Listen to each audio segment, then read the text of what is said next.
6:30, so we'll call the meeting to order at 6:30. We'll get started. Agenda amendments. I don't have any. You? I don't see any right now. Okay. Possible topics for future meeting agendas. I have one. Next meeting, Belco would like to meet with the board because they're redoing the easements for the power lines that go across our property line.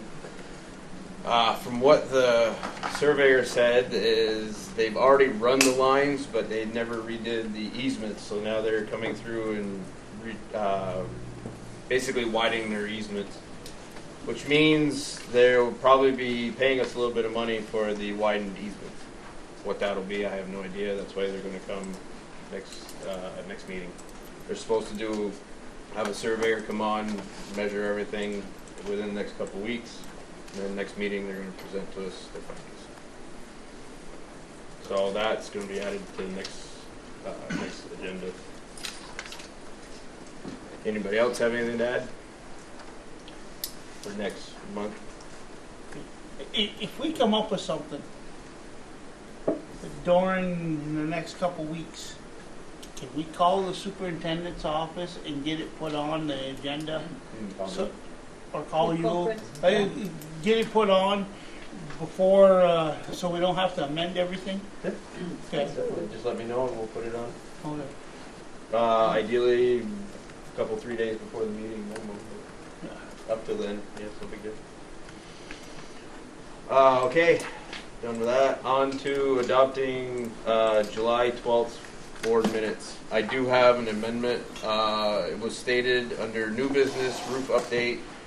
The first sentence, it was discussed that the contractor fixing the roof discovered that the pitch of the roof is not enough, which what has resulted in the constant leaking for past decade. The pitch of our roof isn't enough for tin, but that's not the reason we're having leaks. The problem with our leaks is poor craftsmanship and the flashing was never done right. So that's why we have constant leaks. Anybody else have any adjustments? I just have some typos and grammatical things. I highlighted it. That's all. So, I'll accept the motion to accept last month's meeting minutes with the updates. I'll make that motion. Second. Second. Any discussion? All those in favor say aye. Aye. Aye. Opposed? Motion carries 5-0. Since we do have the A question on on minutes. Are the drafts put somewhere, monthly drafts, so we can see, the public can see them before they're accepted? I believe they're on our website, right? Not drafts. I believe they are. They I sent are. them. I They thought are. they were posted. This month's, I couldn't find them either, so I'm not sure if there was a mix-up, but they're supposed to be posted as a draft, unapproved, so Yes. they can take and be reviewed. Okay. And we're re-looking at the website and everything, so that's definitely a priority. So while you're on that, when is this going to be viewed? A lot of people are all worked up about it being viewed. It's so long. I know the MVU board meeting, it was done and it's still not been viewed of last Friday night. Now, is this one, how long is it going to take for this meeting to be viewed on whatever, because we did some kind of contract or something, and what's going on with that, I guess, you know, why is it taking so long? People are all upset because they can't see what's going on, and I look forward to it. I haven't seen it. Right, I haven't seen them either, so I will look into what the process is to get them on our Okay. website and who needs to send us that information. There was a picture of this group, but it was not our school that was in the background. And it was still, the picture was still in the Christmas picture. And it was the Swan School. Yeah, so, Richard, I haven't heard anything from Northwest Access TV about that yet, but I will, is there something you can check on? absolutely, I will look Okay. into that. Because it's important. I Yeah. like having a link right on the website. Yeah. Yeah, because we just set up a contract with them that all Yep. of our meetings will be posted. So. Absolutely. It was, they just, you have to dig for it, but you could see the videos, they really have to dig for it. Yeah, we gotta undig it. Yeah. Exactly. We should be getting a link or something that then we can put on our website so that it's right there on the front page. Yeah. Much better gone. You guys did. I skipped over public comments. Anybody have some public comments? Or we have actually public here today. I do have a question. When do you have me on the agenda for tonight? You're right after public comment. Okay. Well, you're further down, but I was going to bump you up. That's okay. Help So you we out. know where I'm at. Okay, so I've got two things. First thing is, the school had looked into providing an officer on the day of the election in November, and we were told that it was roughly $650. So we are asking, would you like to split that bill? We have a little bit of money in our election funds where we could help pay for that officer for the protection of the children and staff. That's one in November, right? Yes. Question. Comment, information. Last November, the town constable was here to do that, and I was here to help with that. The town constable is a position in flux at the moment. We are trying to work out some arrangement with Ben Lowell, who's our current constable. But there are some unforeseen problems there, so we may not have that ability. And I don't know if I'd be able to take the day off to be here to fill your shoes now that. And there was a lot of talk that day. Connie is great and everything, but I think we got to really look at it. If it comes to, a lot of people were upset because we had school that day. If you remember, there was a lot of conflict. Is there any way, Pat, that we could arrange something not to have school that day and make it up on another time, or? School's not in the session next Tuesday. No, we're not. We're talking No, November. Talking November. Hey, we're trying to get ahead of the jump here. I Is could be it asked for an something- opinion, is it but I something- think that's a board. I think it's a pretty significant step, so I think the board would need to be the group that alters our calendar for that reason. But I'm coming to you. Do you think it's something that could be done if you talk with the board and? Anything's possible. It just make up the day somewhere else. What's your feeling of it? I guess that it's far out enough that people can make adjustments with their calendars, so it's not a big surprise.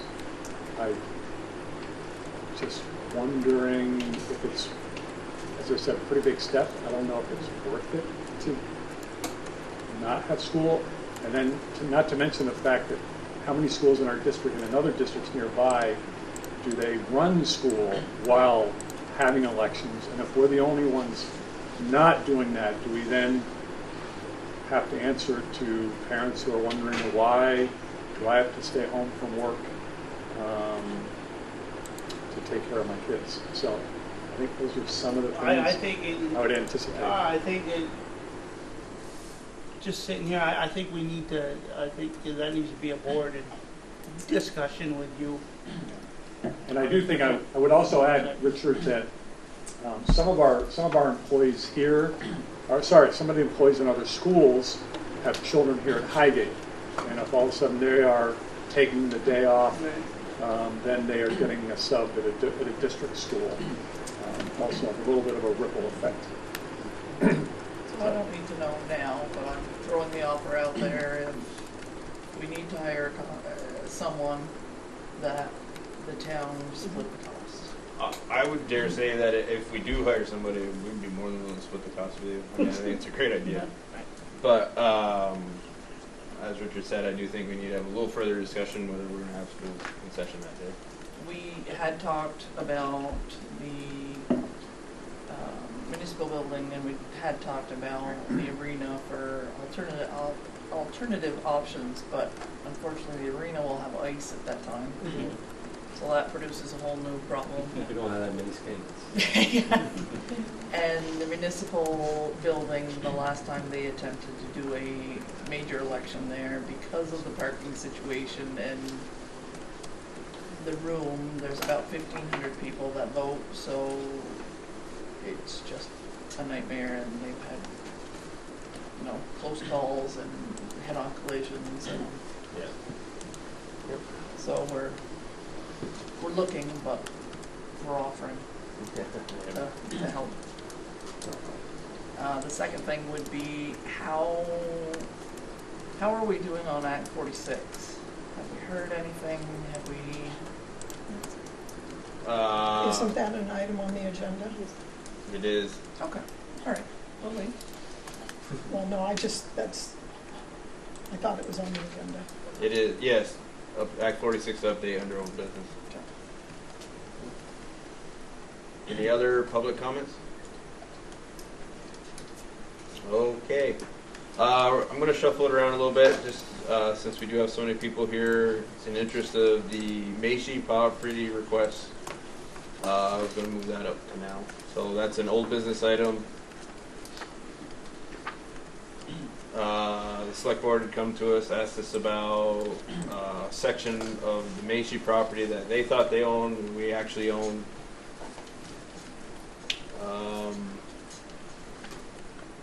I found out after our last meeting that we can't actually make that decision as a board. It has to, the town electorate has to make that decision. Doesn't mean we can't draft something up and work out an agreement together and then put something in front of the voters, but we don't have the authority to transfer the property over. So it would have to be done at a town vote. What?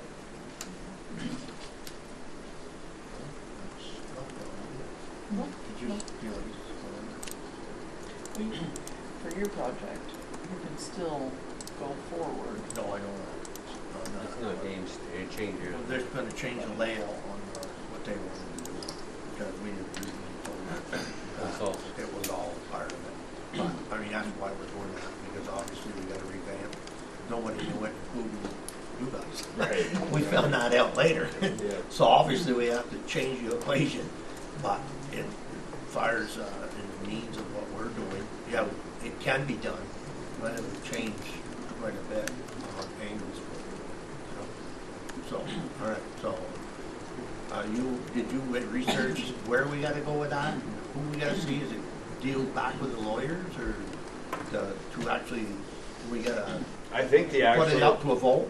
For the terms of the agreement, the two boards can work together on.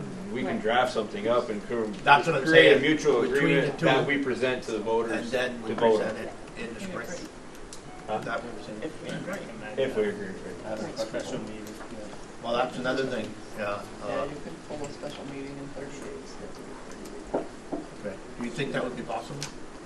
30 days from now, to have a special meeting? They discussed it.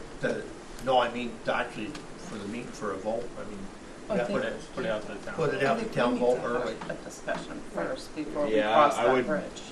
I would feel more comfortable that if we came to an agreement first, if we sat down. Well, the and board, actually- our board. Right, that's what I mean, the two boards discuss it and agree upon something. We have to discuss that as a board ourselves too. Sure. I mean, we just found out about it last month. Oh, yeah. Well, So that's we've good. done some research on it ourselves, so. And I think asking warn for 30 days. Yeah. Right. Yes. So Okay. you need to have an agreement that's, the two parties agree to, Right. have a ballot that's agreed to by the board, to then be warned for 30 days for the electorate. So to- you're saying that your It's a tough- board and the select board for the town first come to agreement and then warn it? They want to come to Our agreement board. first, and Yeah. then approach to us, and then we Yeah. both agree Right. on it, and then. Okay. That works, then. All right. Thank you. Okay, that's it for the Macy property. Does anybody else have anything? Okay, we'll go back to our schedule, business report. Warrants, Steve has I the haven't, ones. not ready yet. no, I haven't got one. Okay, two packs, yes? In July. Okay. I'm looking now at, the month of June. Accounts payable total $107,733.27. Payroll being $17,515.82. Payroll other disbursements would be $360,325.02. Payroll deductions $59,196.72. Bringing the total for June at $544,770.83. I'll entertain a motion for the month of June warrant. Second, someone? I'll jump at one. Any discussion? All those in favor of approving the month of June check warrants, signify by saying aye. Opposed? Passes 5-0. Then July. Month of July 2018, accounts payable coming in at $21,671.28. Payroll being $5,939.73. Payroll other disbursements $156,171.59. And payroll deductions totaling $62,934.22. Total for July 2018 is $246,716.82. Entertain a motion for the check warrants in the month of July. Make that motion. I'll second it. Any discussion? All those in favor signify by saying aye. Aye. Opposed? Motion passes 5-0. Financial report. Okay, so it was emailed to you, but I distributed hard copies as well. This is actually the last financial report for fiscal year 18, the year that ended June 30. Just wanted to give you a pre-audit kind of state of affairs as to where the year ended. The top page is a summary, and you can clearly see where the shortfalls were and where there were some savings for fiscal year 18. Teachers' salaries and insurance benefits, there was savings from what we budgeted. If you remember, we hadn't negotiated yet a contract for union or non-union union professionals or union support staff at that time. So we were guessing about where we would be with that, and we ended up with some savings there of about $100,000 between salaries and insurance. The lines that were overexpended is truly for contracted services or off-site tuition expenses. Those are very difficult to project, and we oftentimes see those lines run over. And also in the SU assessment line, that's largely due to the special ed assessment and additional special ed costs that are assessed that way. Overall, the carryover for fiscal year 18, again, pre-audit is projected to be at $79,276, and that's after your revenues have been received. Wow. The budget ended up being underspent by about $70,000, and that's on a $4.9 million budget. So I think we did. It's pretty tight. Highgate worked hard, and we had some scary moments, but we came out okay. So if anybody has any questions, next month I will be giving you your first financial report for fiscal year 19.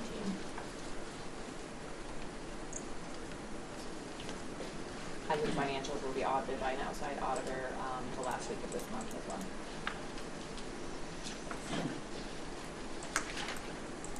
We'll get copies of those other reports, right? Once they're finalized, it'll take a little while. Definitely will be more timely this year. It won't be our first year with a new auditing firm, so we bumped the date back significantly so that we could get them back earlier. Who's the Ron Smith and Company? Used to be Angelano, and then he retired. So last year was our first year with Ron Smith.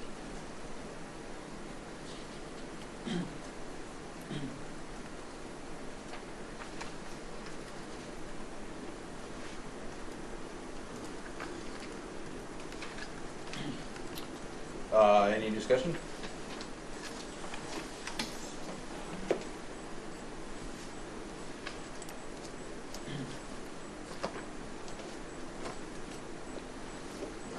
Okay, I guess we'll move on.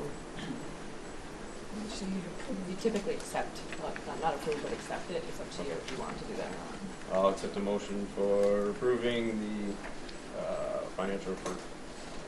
Actually, I'll make the motion to accept the financial report. There's a difference. Yeah. Okay. Sorry.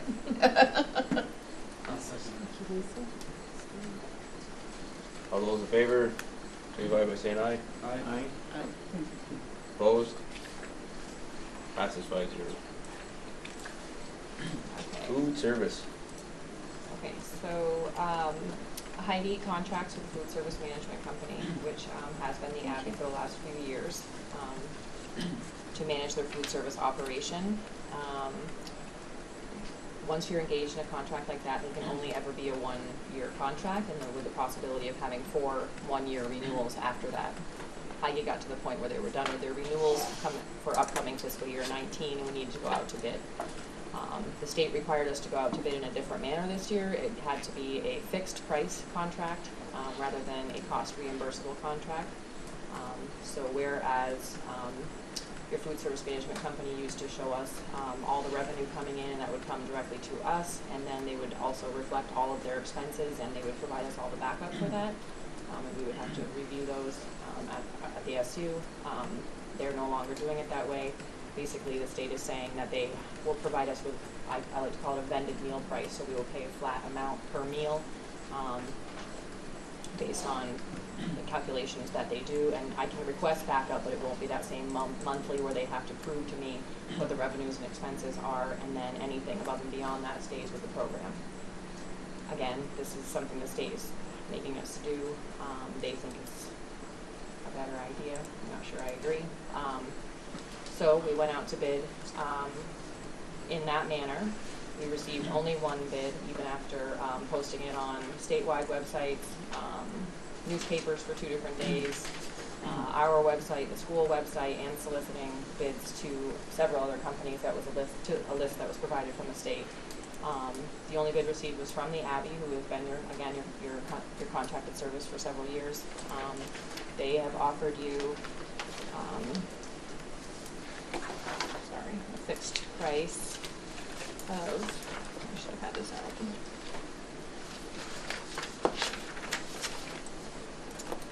$1.16 for breakfast and $3.21 for lunch.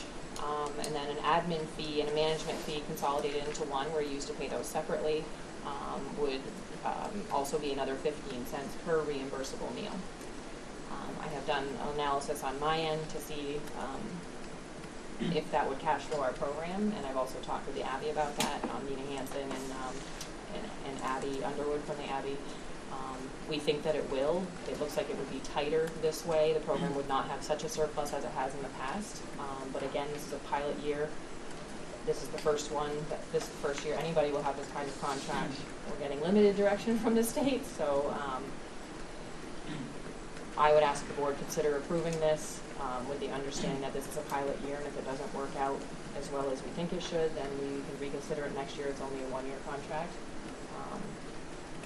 Again, I think it can cash flow. They think it can, but there may be adjustments that have to be made, whereas before it was pretty much just a guarantee that we would renew from year to year if the program was doing well. A little more risk with this one, that we may have to go back out to bid again or make some adjustments next year. So it's new. We don't have a lot of control over it. So what I'm asking for is for the board to consider awarding this contingent upon state review, because the state does give us all the documents or templates to use to go through this process. And they monitor it along the way to make sure we're following all the state and federal guidelines. So I just did submission 3, and I still can't issue a contract. There's 2 more reviews. But if you can allow me to award the bid contingent upon state approval, and the board chair to authorize me signing that contract once I can issue it. Okay, so I'll entertain a motion for us to. Can we discuss first? Well, if we get the motion, then we can have the discussion. Yep. So I'll entertain a motion to accept this fixed price bid from the Abbey, contingent on the state review, and to allow the board chair to sign. I'll move it. Second. I will. Discussion. Yes. I understand with the practice is different, and I understand to their benefit, the fixed pricing is easier to budget for both of us probably. With the fixed price, you know what it's going to be throughout the year.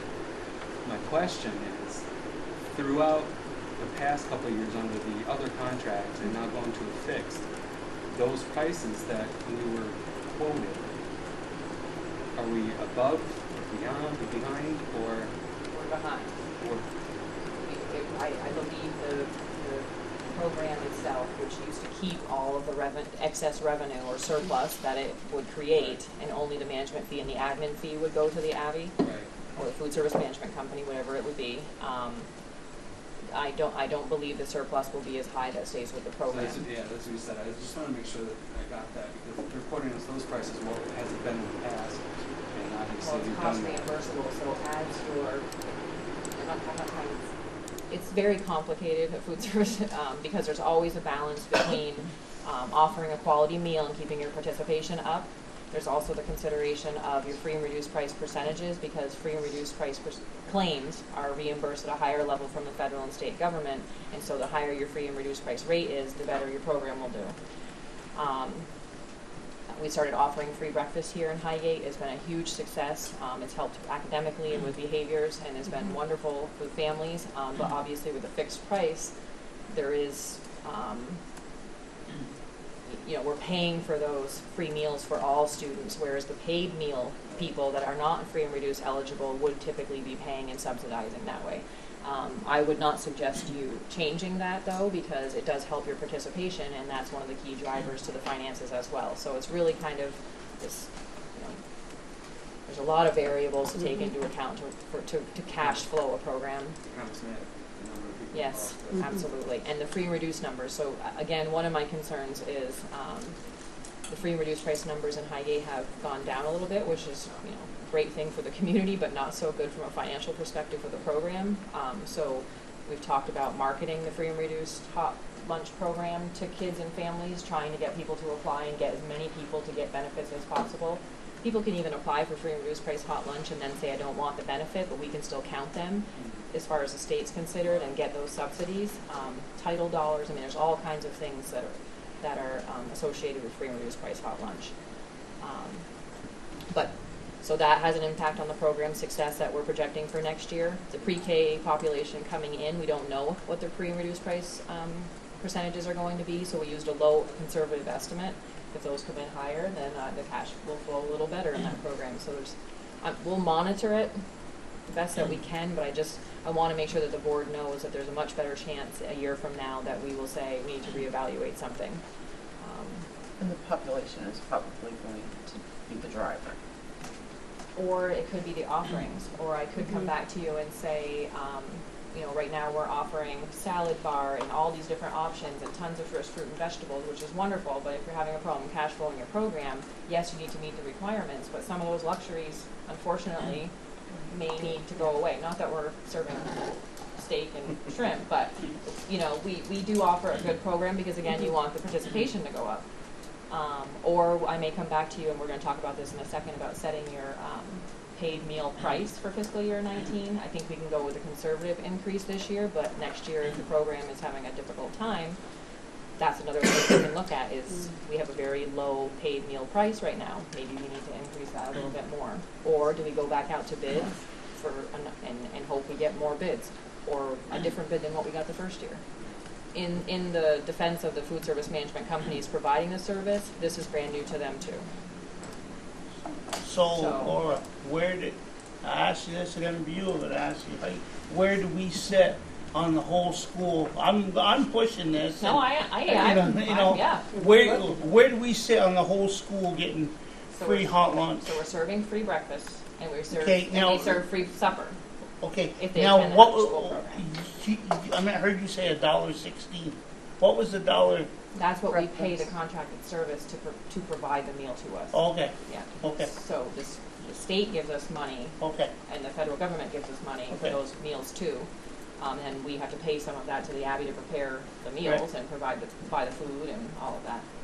What you're talking about, Richard, is the SEP program, the Community Eligibility Program, or something too.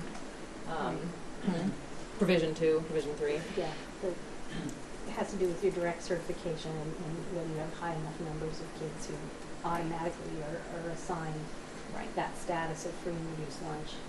So it's not your free and reduced price hot lunch percentage that drives that or makes you qualify for that. It's your, the number, like Julie was saying, the number of students that are directly certified, which means kids and families, households in your community that receive other kinds of state subsidies then would automatically qualify. Those kids are, we call them, they're on our direct certification list. The state tells us these kids have, these families, households have these services and they automatically get free and reduced price hot lunch. That is not as high as people who then also apply on applications who maybe don't get state subsidy, but they get, they meet the requirements to get free lunch at school. So our free and reduced price hot lunch percentage is about 46, 47%, slightly below 50% right now in Highgate. But the direct certification or the identified student population is only like in the mid-20s%. And so you could offer free meals to everyone, but with a percentage that's that low, your program would not cash flow. So you would have to subsidize from another source. Typically, you're looking at like upwards of 60% to make it cash flow, at least upwards of 40 or 50% to even qualify to cash flow. So unless the school said, look, or the community said, we want to offer all kids free meals, we want to be in this program, we're willing to pay for it and put a line in our budget to subsidize, I'm making a number up, but $40,000 or $50,000, then that would be fine and we could do that. But right now, the program would not cash flow if we tried to do it. But I will continue to monitor it. It's a great program. Other schools around us do take advantage of it, and once you qualify for 5 years. So it's What definitely about on my radar. self-sustaining programs? Hmm? What about In-house? Yeah. We have one in-house program in our SU, that's Franklin. It's a wonderful program. There are many, I wouldn't say many, that's an exaggeration. There are a few in-house programs in the state of Vermont that are successful and very successful.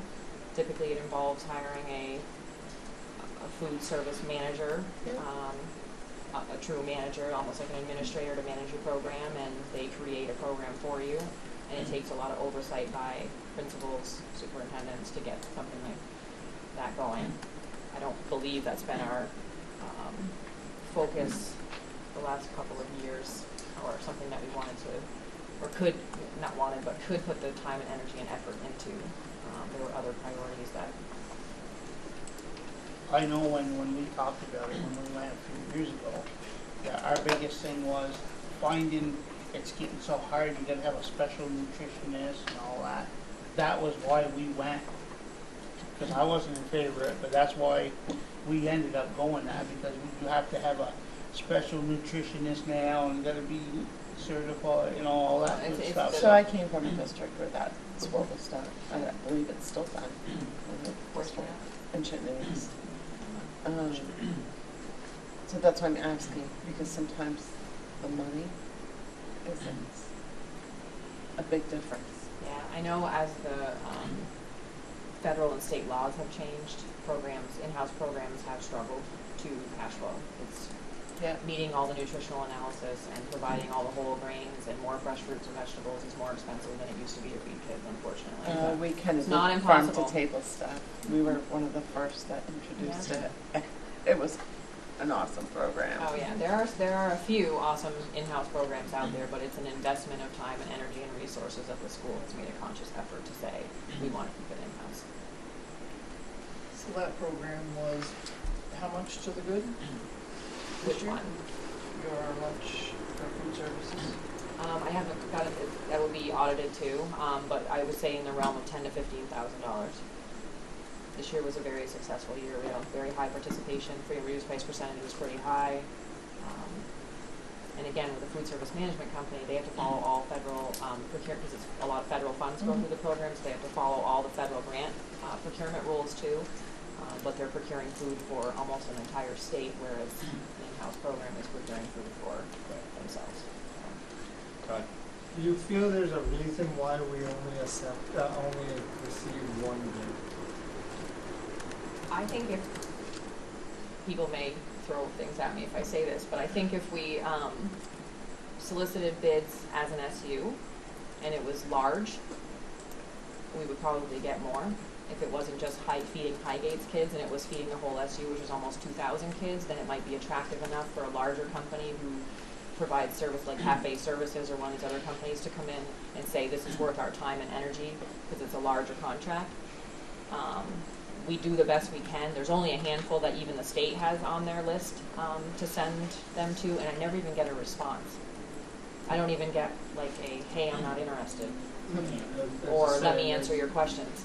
On the town side, there's certain specialized things that the competition knows that, hey, that's, these, I don't know If it if that was a was private person, you mean? If it was, or are you talking other other vendors, companies? vendors. Yeah, I think they would bid if it was bigger. I think, but your Cafe Services is doing like, UVM Medical Center. So those are huge, huge contracts. We keep trying. Yeah, I don't even. Not that we're not happy with, to be honest, the food service management company that you've had has run a very good program for the last few years, so.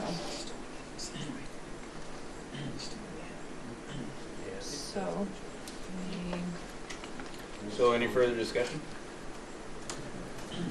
You ready to vote then? All those in favor of, what was the motion now? It was, Award the Bid food service contract. management contract contingent upon state approval.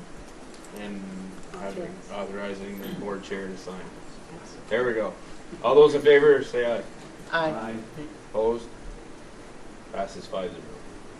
And the only other thing I'll say about that is a little plug is that part of the requirements of a food service management contract and contracting is that you have to hold at least one annual food service meeting.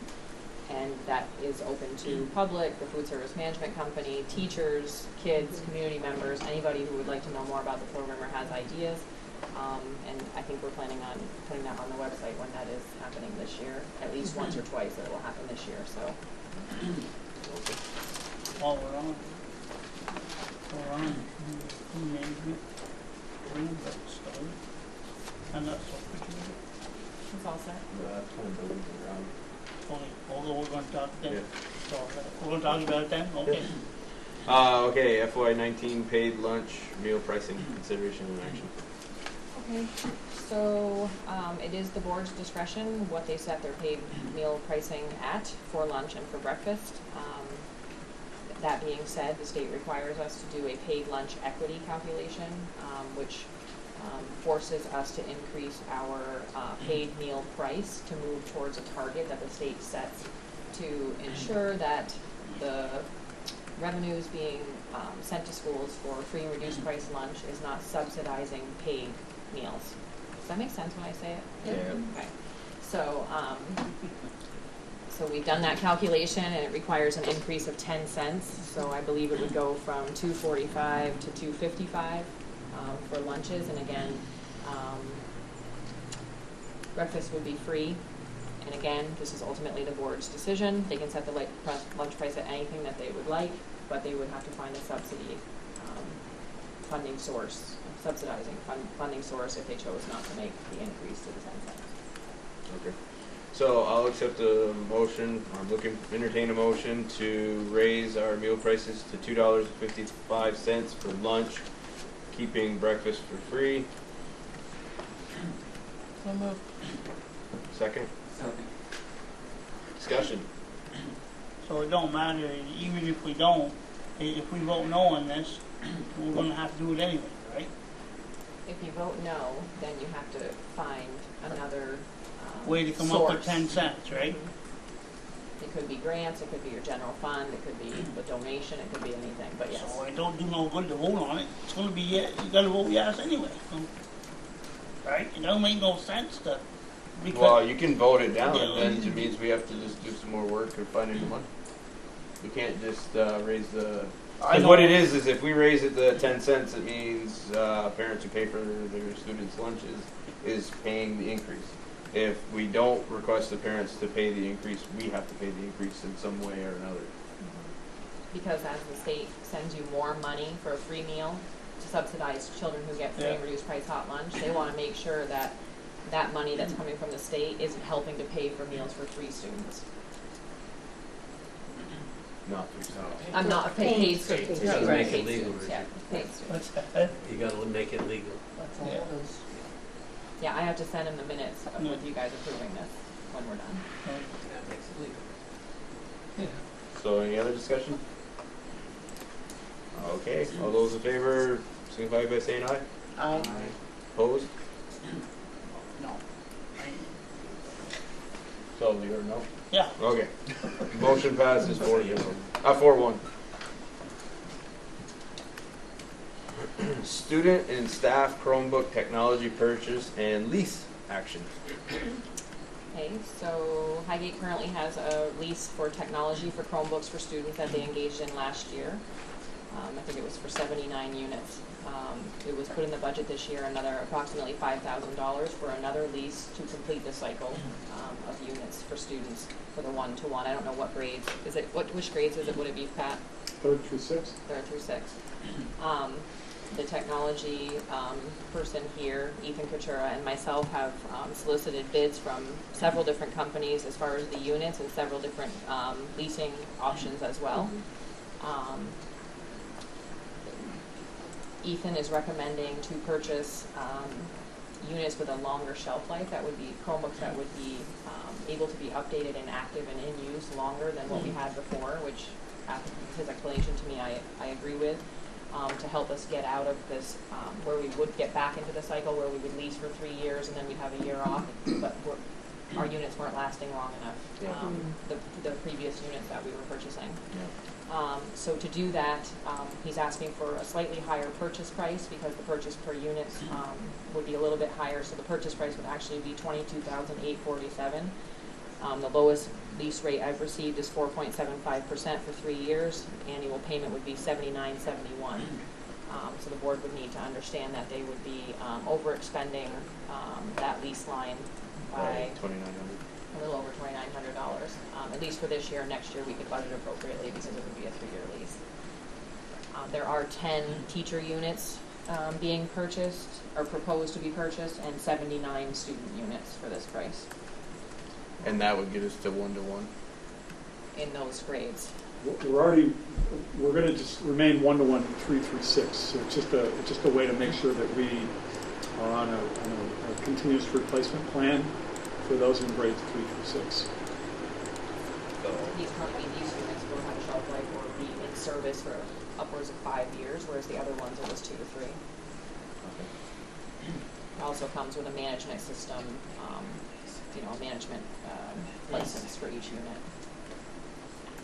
So I'll entertain a motion to approve Top Floor's bid for, that's the company name, Yes.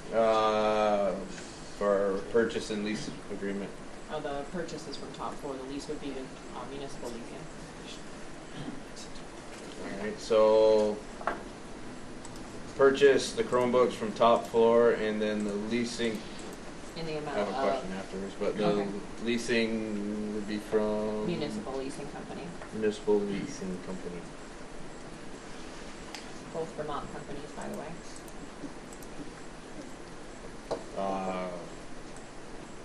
I'll move it.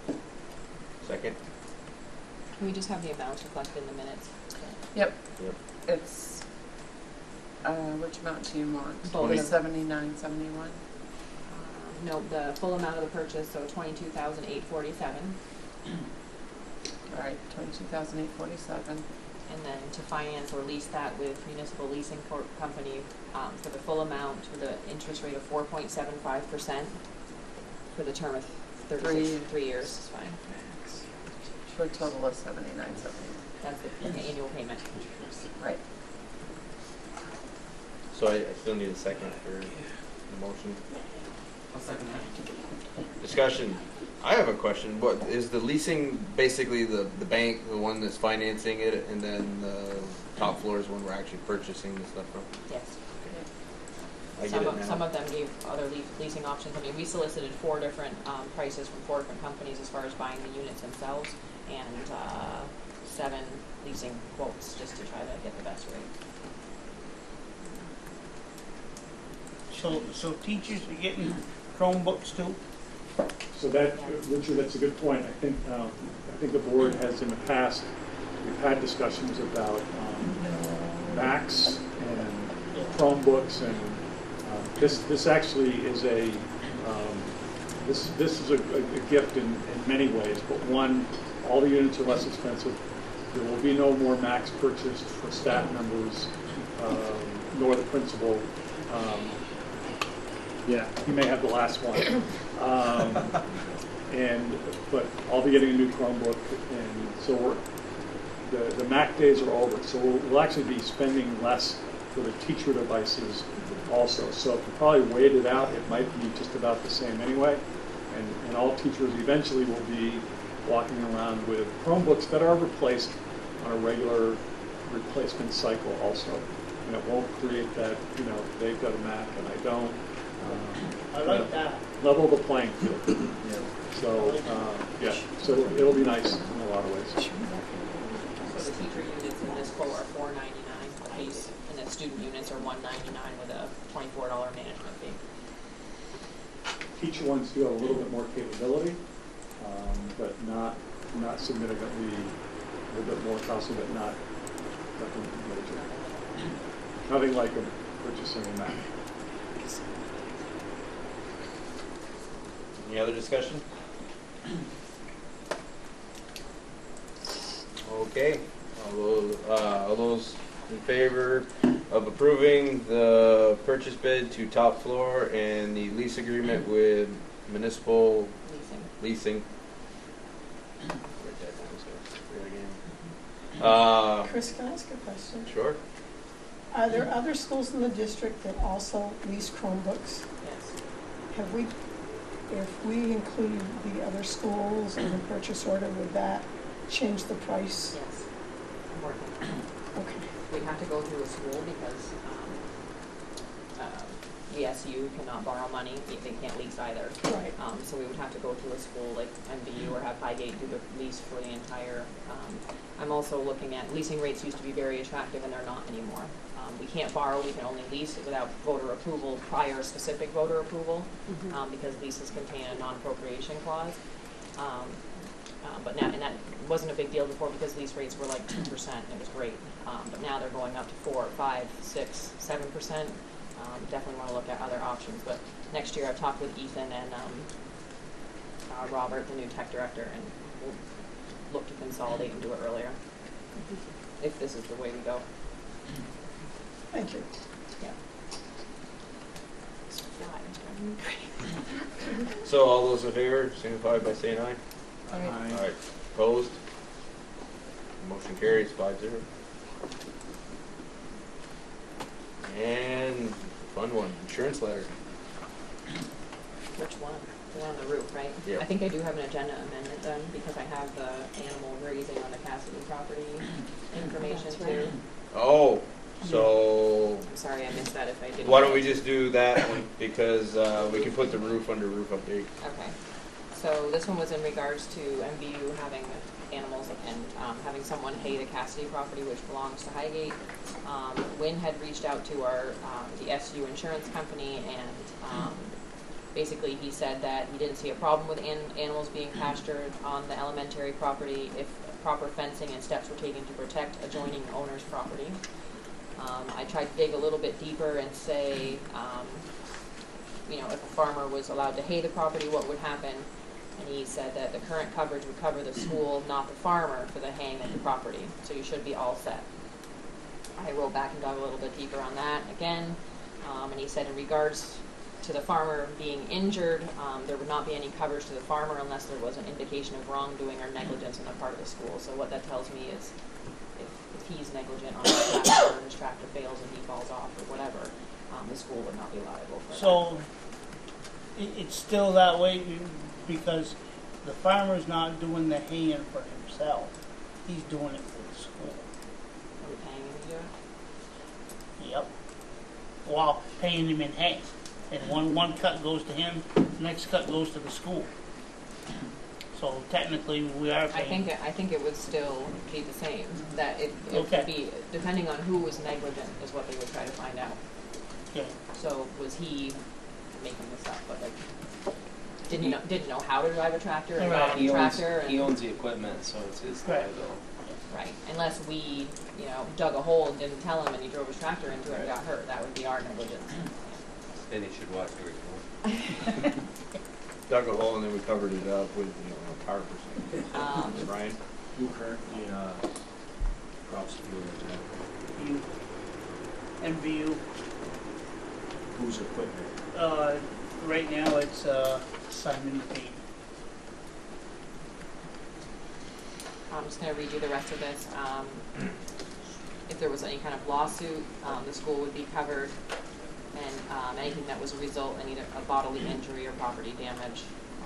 It also would be, I asked if MVU's animals were on it and Highgate's land, whose liability, whose insurance would it hit. Technically, we have an SU policy, even though it's broken down by school, so technically it would just hit the whole SU policy, so it wouldn't be pointing a finger between MVU and Highgate. I think that's about it. So I don't know if that answers your questions or not. Yeah, I believe, it wasn't last meeting, but it was the meeting before we approved for them to build the shelter, right? Yeah. Contingent on this. So are they waiting on this response? I think so. Mr. Macy has emailed me a couple of times. I think he's aware I was bringing this, but I didn't feel comfortable letting him know yes or no. Okay. So since we already approved this, we don't need an action tonight, right? I don't recall that the minutes reflected in regards to that agreement. I'm pretty sure it was just the contingent was Contingent as upon law. this. Yes. Okay. Yeah, Yeah. I think we just send more in that direction now. Let him know. Okay. You would like me to let him know? Or Or Julie? Okay. Julie. Yeah, okay. Okay, on to principal's report. All board members have the copy up there, blue, gold, and black. I have one. Great, thanks. You may notice the color scheme is a little different than in the past. It's shifted to the three areas that are in our state-required improvement plan. So academic proficiency, high-quality staffing, and positive climate for learning. So we should be trying to address those three areas in each principal's report. I also say that a little bit of our my lazy approach to summer and hand carrying these should be over. They should be going out with the agenda, or if not, right after, to make sure that you have the weekend to take a look at this. So this should be our last hand carried report, and I appreciate your flexibility and understanding. So academic proficiency, last school board meeting we just barely touched on our SBACs. Not a whole lot is done with SBACs over the summer without full staff participation, but that's something that you should be able to expect fairly soon, a much more in-depth presentation on how well we did or not did, depending on grade levels and topics, or subgroups. So we really didn't get into the last time, we didn't get into how did we do with students from the free and reduced lunch, how did we do with students with disabilities, how did we do boys versus girls. We just did kind of an overall picture, which was again, as we talked about, an improvement, and in some areas a significant improvement over last year, in some areas not an improvement. So, but overall, we felt that much better and heading in the right direction. But you can expect a much more in-depth kind of analysis once we are back in school, and I can work with our literacy and math leaders and special educators and really start to break those down for us. I just wanted to give some credit to the summer program. We're very fortunate. A lot of school systems, especially urban areas, have gone to year-round schools, in part because of this phenomenon known as summer loss. So when kids are gone for 10 weeks, they leave out reading at one grade level, and they come back and they've slipped a couple of grade levels back. And that has led some districts to, one of the reasons to do more year-round, especially if the kids are not in areas where they're getting exposure to really stimulating environments and trips and learning and new learning. So our summer program is really critical for a large number of our kids. So we basically actually had to turn some kids away. We had a full house, and so it was great. Part of that is academic tutoring provided by certified teachers, and the other part of it is just some highly enriching activities that typically focus on science, technology, math, engineering, or STEM. Marie Briette did a wonderful job of getting the program up and running, hiring everybody, and that ran virtually the entire month of July. And then our Crossroads program actually took over for an additional week. So I'd like to, have them present, and they have before to the board at the end of the summer about what kinds of things they did. We've had students come in the past. That was a couple of years ago. But I would just like to point it out because for a large number of kids, we're not so sure what they would have been doing all day and how much that would have resulted in some lost learning from the previous year. And then, therefore, that requires less catching up once they come back in September or August. So my hat's off to Marie and a very large group of staff members who all participated. Yeah, how many kids were turned away? Oh, I don't know how many were turned away. I just know that we couldn't get everybody in, especially for the tutoring part that we wanted to. Is there something you can say? I don't like to hear the word turn away. I know. It just gets me all worked up a little bit, and it just, because I think there's kids getting left out that, they need that. The hardest part, Richard, is the requirement that our tutors be certified teachers. I mean, you could have a 4-year college degree in engineering, but if you're not a certified teacher, you couldn't have tutored here for the summer program. So it's those kinds of limitations that make it hard to get the tutors. So even 4-year degrees, it has to be a certified teacher to participate in it. So that's the challenging part, and every school is trying to run their own. So most teachers, we're our own teachers, working for 3 weeks in the summer. So if anything, and I agree with you, I think the emphasis here should be lobbying on, we did have one person who got a 4-year degree, not the engineering part, by the way, but certainly could have been a good tutor for kids, and we weren't able to hire that person to do it. The state. And they recognize our program as being a great program. It's been rated highly, so they've done some great work. But certainly we can lobby for that a little bit more. Is there something that, like in another year, the board can do something? Do we have to come up a little more? Would more, would we have to pay a little more? But I just think if kids need to be here and they ain't here, it just hurts in September when they come back. Yeah, absolutely. I don't know. I think it's something that I could talk to Julie about a little bit and with the state on their accreditation for the summer programming. I think it's something we really need to look at. Yeah. I just think you need to talk to Julie because I just don't think kids. Yeah. I don't think there were scores of kids. I just know that we were scrambling to hire as many tutors as we could down the end. But I could get the number for you. Staffing is pretty much done. We did have an unexpected opening for our front desk position, and hopefully we'll have a candidate tomorrow. And we did hire our 3rd and 4th grade behavior interventionist, Melissa Bordeaux. I put Bordeaux in the report, so it should be the B, not the B. She's going to be, I think, a great asset to the behavior intervention on the 3rd and 4th grade. And other than that, we are ready to go. So, what's the one that's the front? Which are you the new one? Is she going to be at the front desk? and Jess Paquette, who Yeah. used to be at the front desk. she's gonna be behind. She finished the year behind, at the back and Yeah. as our fiscal clerk. She's Yeah. gonna remain as our fiscal clerk. Okay. We're looking for, the official position is school registrar Yeah. and administrative assistant. Okay. So that's the position we are looking to fill. But we should have somebody working next week. Is that it? Want to go ahead? Short. We'll see this.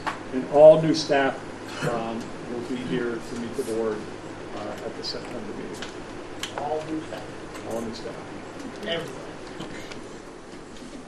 Right? I'll do everything I can. Okay. So don't miss it, Richard. I won't. We did some work this summer to update our school emergency operations plan. In response to some training I got with Alice, which is a private organization, but it's recommended by, among others, the Vermont Elite. And the rest of the schools in our SU do Alice procedures, so we spent some of our summer revamping our emergency operations plan to align with that. There was some work, some maintenance work that had to go in to make some of those things a possibility. So, props to Terry and Randy and Sue, especially, and Sandy as well, for getting a lot of that work done. It was wonderful. Basic tenets of the work that we did was we had to kind of decentralize decision making in emergency operations. So it's not everyone does one thing. We have to have some discretion for the staff members in the building based on the information that's available. So we've kind of woven those principles into our emergency operations plan and made some physical changes to the building to make that possible. Now, Chris, did you require the staff here at Highgate, they required to take it online too? So just very timely question, isn't it? So I'm going to be providing an in-person training in August, first day of in-service in the morning, to all of our staff, and we will be doing drills. There is an e-learning component that Julie and I discussed via email today. As of now, no one does an e-learning component in the SU. So that's something we're going to take under advisement with the other administrators in the district. So everybody's going to take that, is what you're looking at, that everybody at Highgate will take that, right from food service people, custodians? So whatever decision we make about the e-learning, it would apply to all Highgate employees. The harder one would be the bus drivers, but we figure that out because they're not, well, we figure that part out. But yeah. The e-learning, are you talking about the same, I'm not sure I'm not very computer savvy here. Are you talking about the same one that I took online for Northeast? Yeah, that's it. Okay. So again, everyone will be trained in person by me. In August, we will revamp our drills as part of the emergency operations plan changes. Those will start happening within the first 2 weeks of school. And in addition to that, we are figuring out how to do the e-learning component or what we end up doing. So Chris, sorry to interrupt you. On the August, the drills, you're still intending on meeting with our board at the arena to work that out, because the last time we talked was in 2010. So before we did any evacuation type drills, Well, so that way we know what's happening Sure. over there and just everybody's. Yep. I'm recognizing that because we hand carried this, the hyperlinks are useless to you, but I'll share them with Pierrette, I guess, if she can get them to you. Just a letter going home to parents explaining this, so the parents want to know some stuff, and then a memo from the AOE that says you should do this.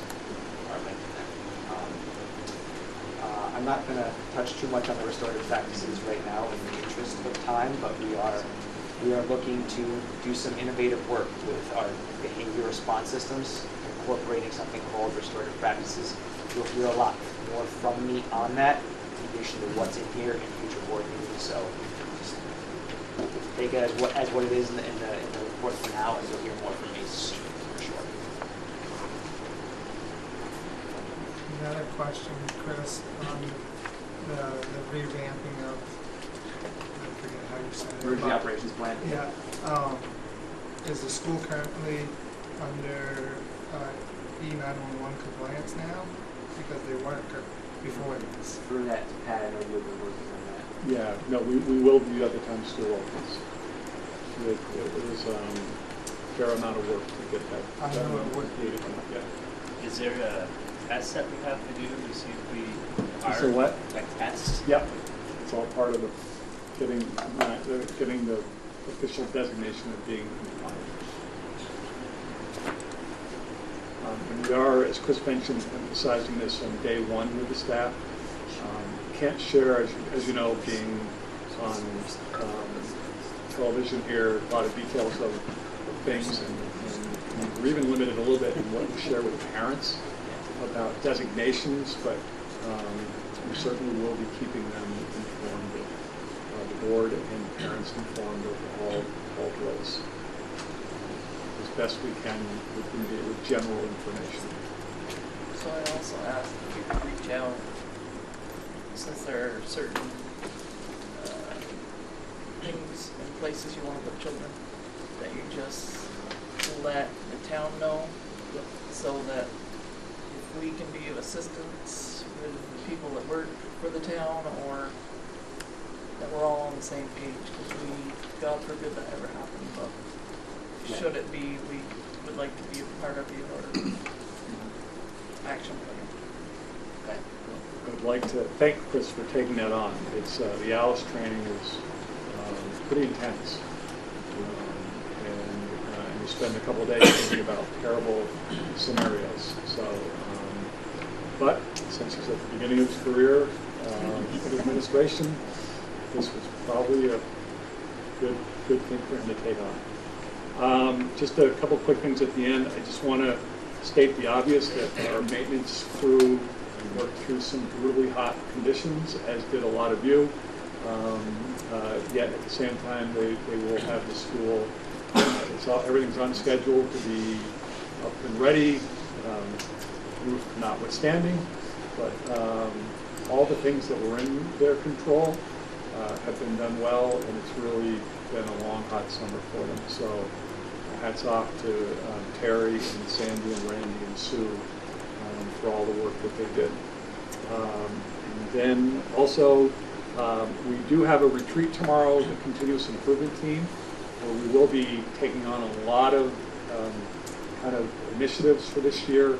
I'll report out after that meeting, for the next board meeting. Will be forthcoming as well at the September board meeting. And just lastly, a lot of teachers, a lot of staff members at Highgate have been doing a lot of learning over the summer. We've got teams of teachers meeting 3 or 4 times this summer because they haven't worked together. We've got people taking workshops and classes. There's that old joke of having 3 reasons to be a teacher: June, July, and August. And nothing could be further from the truth. I'm sorry.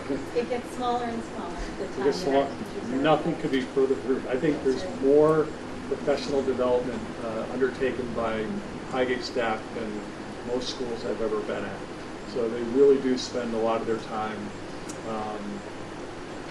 honing their craft and taking workshops and being prepared. So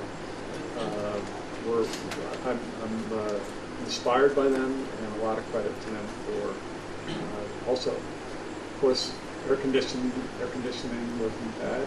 I even worked a little bit more this summer because it's much more comfortable in my office than my house. Thanks, everyone. Okay. On to old business. I'm going to assume everyone's here for Act 46, so I think we'll put that up first. Act 46 update.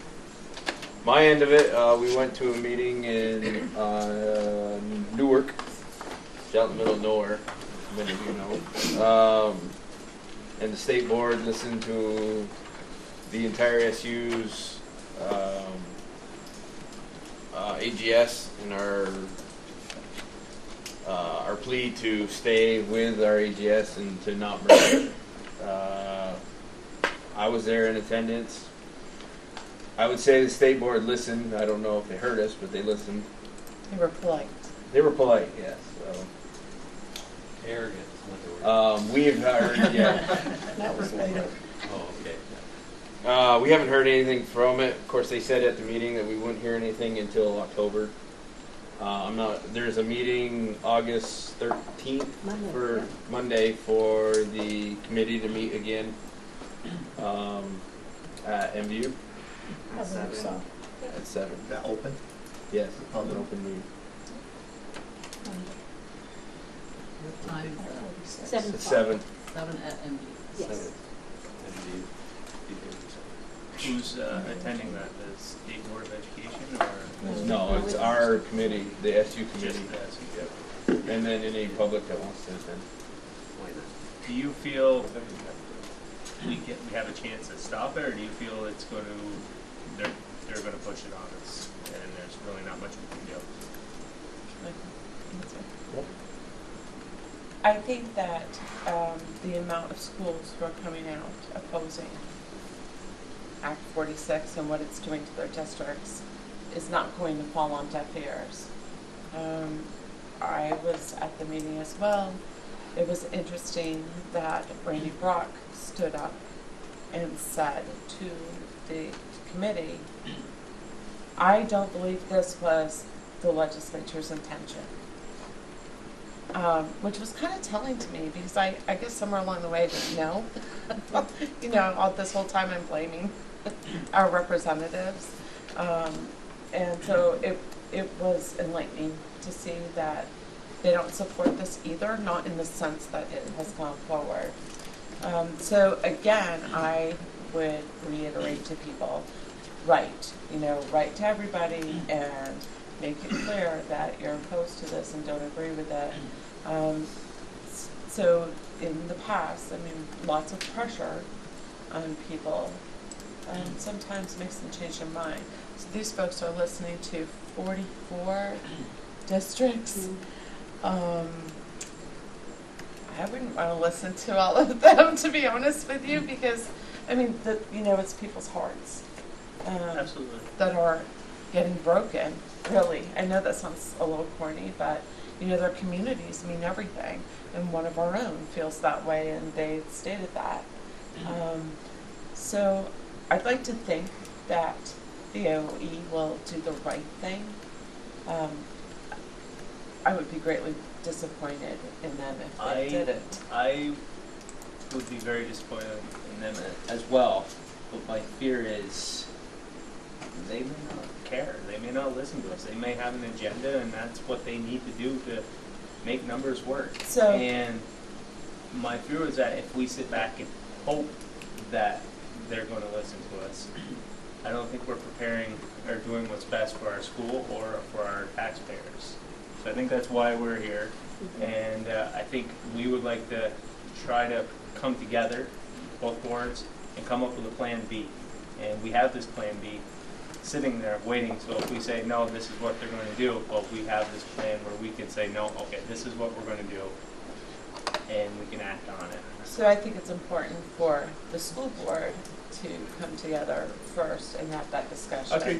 And we just had, we're just coming off the heels of this meeting and just kind of digesting everything that went on. I'm not disagreeing and not saying I don't think we should work with you, but I am saying that I think that this really, in the end, falls on the school, and I think we need to have that discussion before we open it.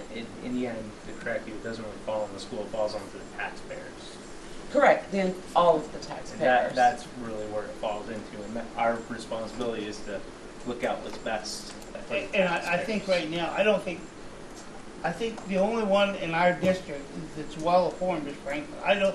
Here in Highgate, I don't think we're informed. I don't think our taxpayers are informed. That's one thing. I think you I agree hear with rumbles you. about it, and they're just brushing it off. I don't think nobody's. And I know you don't like to. A lot of people don't like to hear this word, but Franklin's got Jaden over, and he's pushed it, and he's pushed it up there, and he keeps going. And we don't have that one person that is at everything, and I think that's one of our drawbacks. Agreed. So I think at the time that 10 of us have a discussion, which again, 5 of us need to have a discussion first, because I don't think that all 10 people are on the same page at the moment, and I don't think that the message that is going out is necessarily the message that needs to go out, which is we still need to come together as a community and function as a community. And although it may appear that everybody's sitting back and waiting, we're not necessarily sitting back and waiting. There are things that go on that not everybody necessarily knows. We're having conversations with people and we're out there. So I think that's an important thing to be said here tonight, is we're not fighting. No. I'm going to be the bad guy and say that it needs to happen. I mean, we've known about Act 46 for a while. We as a community, dropped the ball. Taxpayers have dropped the ball from not getting themselves informed.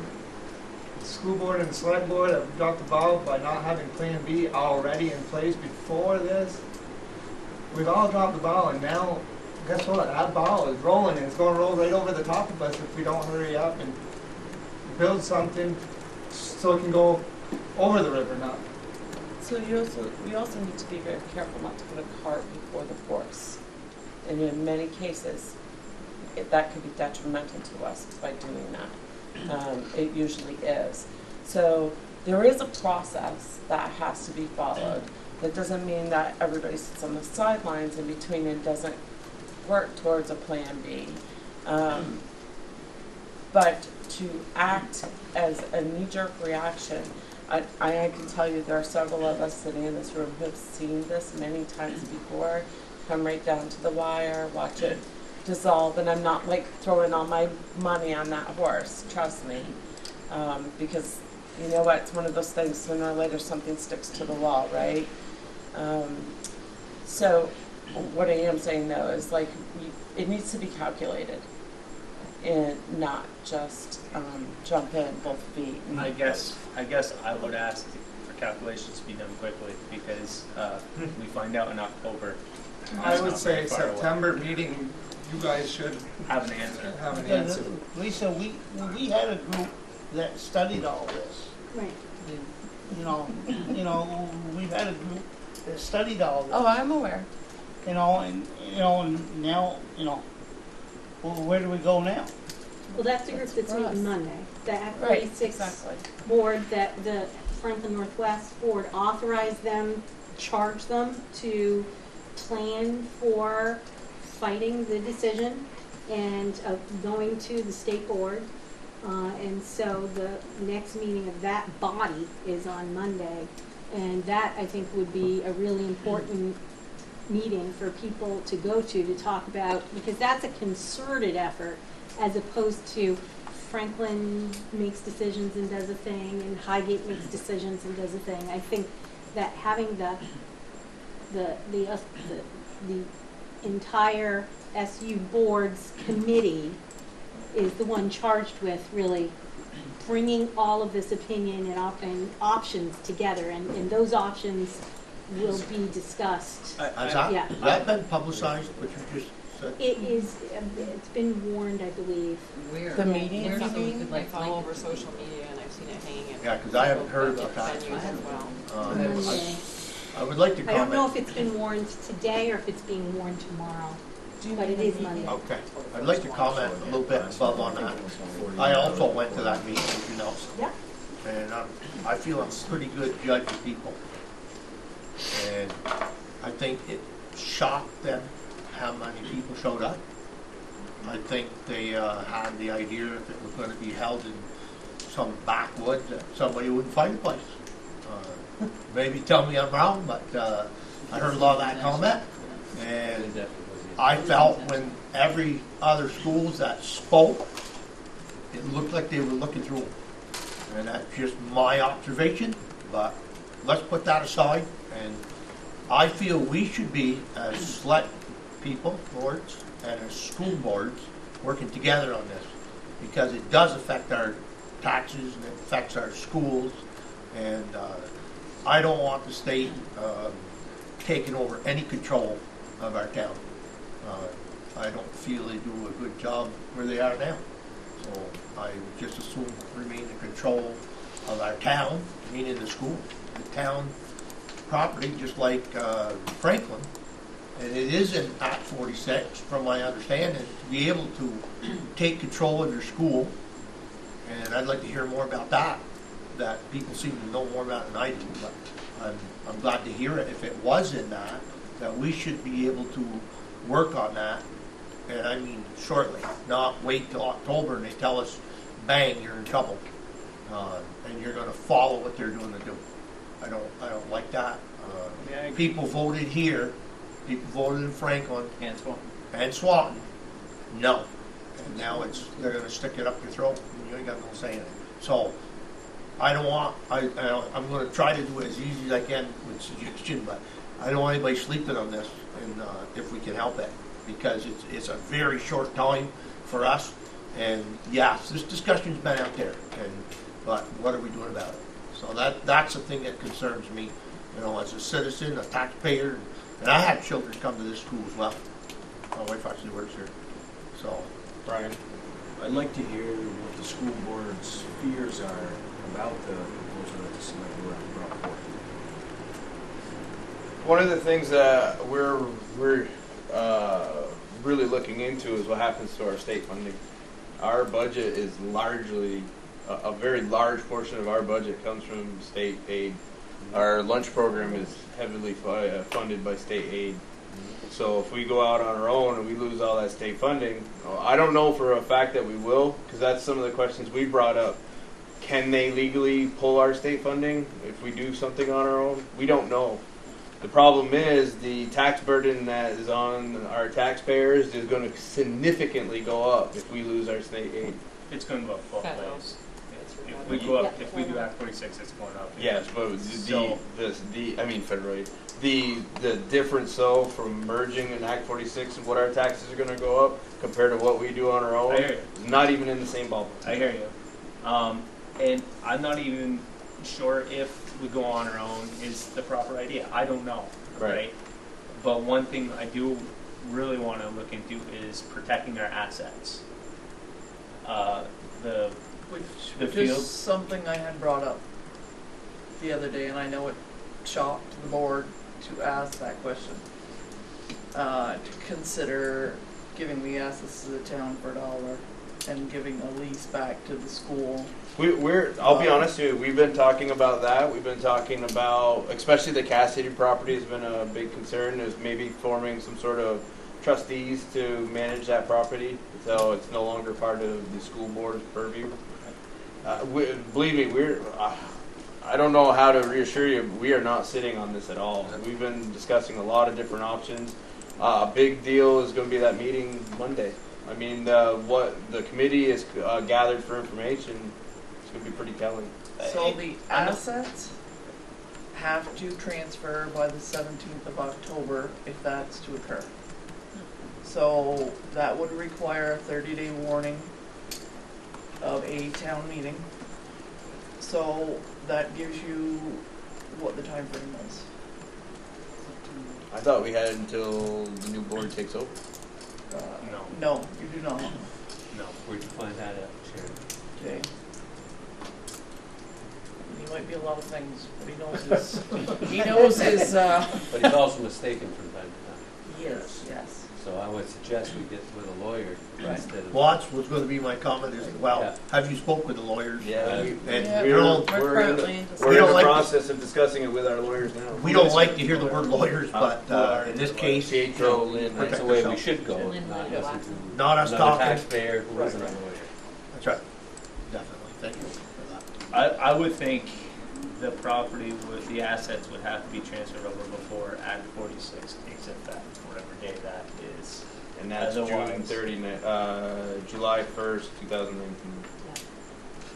You know, I think this is all great. I think this is all great, but the one thing we're missing here is we got to get our community of Highgate behind us. Absolutely. We don't have Highgate behind us.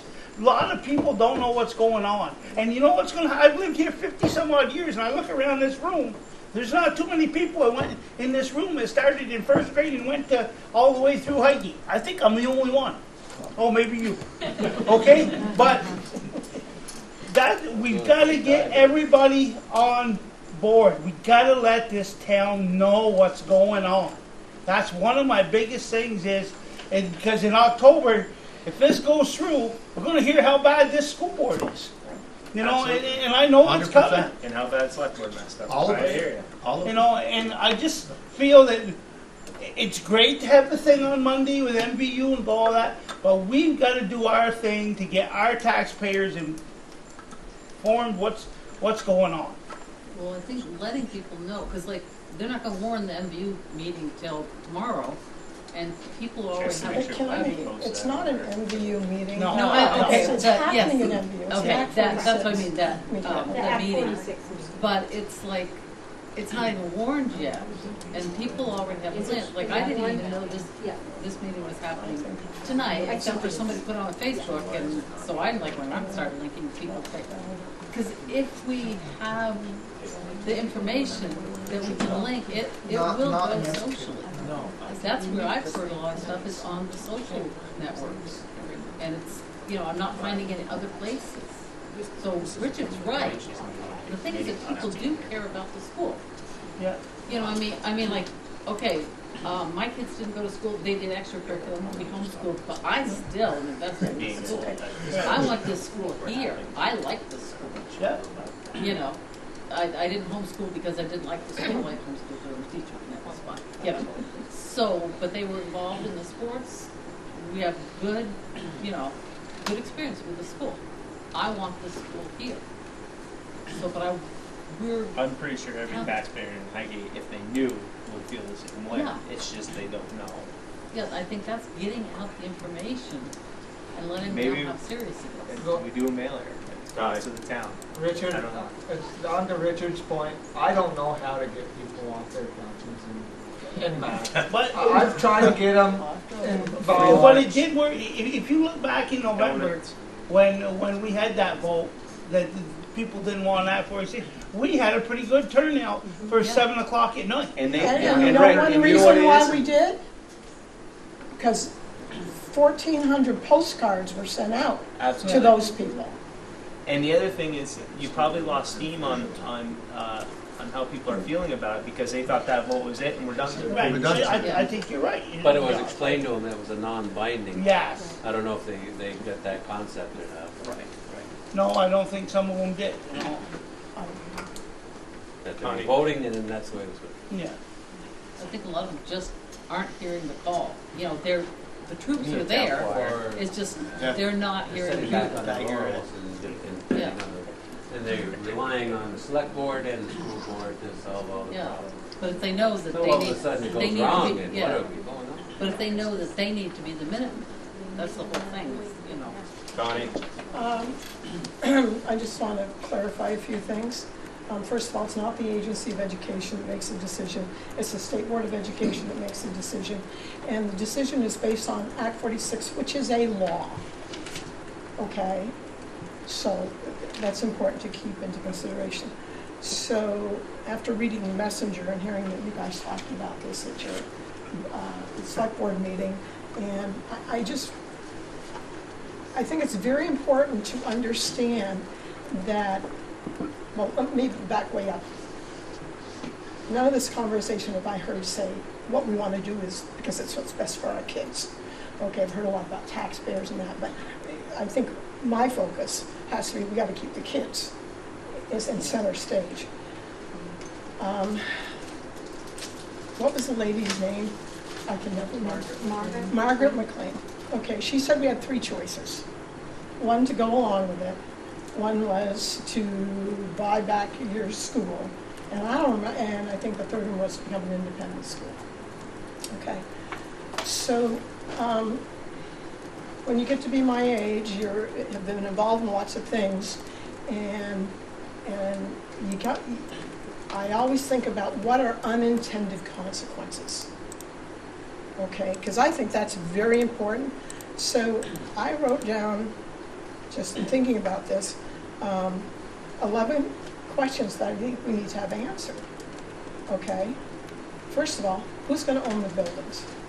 All right, who will be responsible for ensuring and maintaining the buildings? Who is responsible for the development and financing of large projects that have to happen in our school if it's not the school district that owns it, but it's the town that owns it? Who pays for it now would be my question. The school district does, and there are monies available for those things that, and again, I don't know the answers to these questions, but I think they're pretty important questions as to know the answer before we jump into this. And I think David already said this. If a school is not owned by the school district, what happens to state and federal dollars that are used for bricks and mortar expenses? Now, you know, we can lease the schools, but are they going to, is that meaning that that merged district is going to make those decisions? I don't know. Given that the Highgate School District no longer exists as a result of consolidation, and Highgate has to be a member of some, we have to be in some school district, and if they tell us we can't be independent, then I would guess we would be in the merged one. There will be one budget for all the schools that will have voter approval. That will include the expenditures for brick and mortar things for all the schools. And if the town owns it, the buildings, and that is not part of it, then we're paying twice. So again, is that an unintended consequence? Your taxpayers wouldn't be happy with that one. That's part of your lease agreement. Oh, okay, well, let me finish and then I'll speak to that. Okay, Sharon? Who will negotiate the needed agreements to use the high school buildings? Will easement, it's funny you talk about redoing the easement with Velco. Will all the easements and right-of-ways that we've done in the name of the Highgate School District have to be redone to say it's the town of Highgate? Who will be responsible for monthly, bi-monthly, 6-month, and yearly inspections that need to be performed, like elevator system, the fire alarm system, the fire extinguishers, the wastewater system, the drinking water system, boiler inspections, buying chips for the playground, plowing the driveway, filling the potholes. The Wright Plaza driveway. Uh-huh. Town Wright Plaza driveway. Has for 30 years. Oh, I know, 40 years. but Well that's aware true. of that. Okay. Generator upkeep and inspections, and the inspections on the boilers. Who's going to be responsible for repairing vandalism of the buildings? And will custodial staff be Highgate employees, or are they going to be the new district's employees? Okay, and so those are some things that I've thought about. So, time is of the essence. Purchasing the school buildings, in my opinion, is far more involved than it was to buy the Macy property. And the unintended consequences, if we aren't thinking about this, have the possibility of being very huge as I look at it. And it's going to cost money. The bricks and mortar expenses, how much do we get from outside of the town? Do we have a number of that? So Well, outside of here's an example of one. There is a... Also are on the receiving end as far as the ed fund, so Highgate receives more than they contribute to the ed fund because of the tax basis here. So that's another thing to consider. Just there is an insurance company that school systems use, right? Visbit, and we get pretty good rates, and we get and there are programs that we can be involved in. Any longer if the town owns us. Pardon me? That wouldn't happen if the town has ownership. Well, that's my concern. It's no longer a school. The municipalities are no longer separate. It becomes one. And to the best of my knowledge, you can't combine municipalities unless you were to charter out a school or not charter, privatize the school. The option of creating an independent school. Thank you. And I then was you trying to would find the have a word. school board that does not run a school, but all your children would have choice. Exactly. And they could start by choosing to come to the independent school, but families could choose to go elsewhere too, because you would just have a choice. That's what we heard at the last public forum that was held in Franklin. How did VFA do it? Because they haven't always been public. They were an independent, and then the voters voted to have them be their high But school. how did they do it before? I mean, they were the main school. Mhm. And They were an actually, independent school. yeah, They did not receive the federal money. They had trustees. And I but think they also, the money started to be they a also major issue. saved Yeah. money on being able to, like, our principal just said he couldn't hire a tutor that had a 4-year degree but wasn't licensed. In a private school, you can do that. Not if Yeah, you're going because to be I an know that- approved. But I mean, yeah. BFA didn't, they didn't, I know that some of their teachers had to scramble to get a license. There's when they an went independent school approval process that's run by the Agency of Ed. So there's still regulations around that, and there are different levels Yeah. of independent school. Some of them are more like a public school, the way St. Johnsbury Academy or BFA used to be. And then there are some that are very different kinds of schools that are much more private and look less like a public school. We got a grant through Senator Standards to update the lighting in this building. We got, I think we got grants to help us with the after-school program for a while as well. Right? still do. So Still- school still- districts, money. Yeah. school districts apply for that.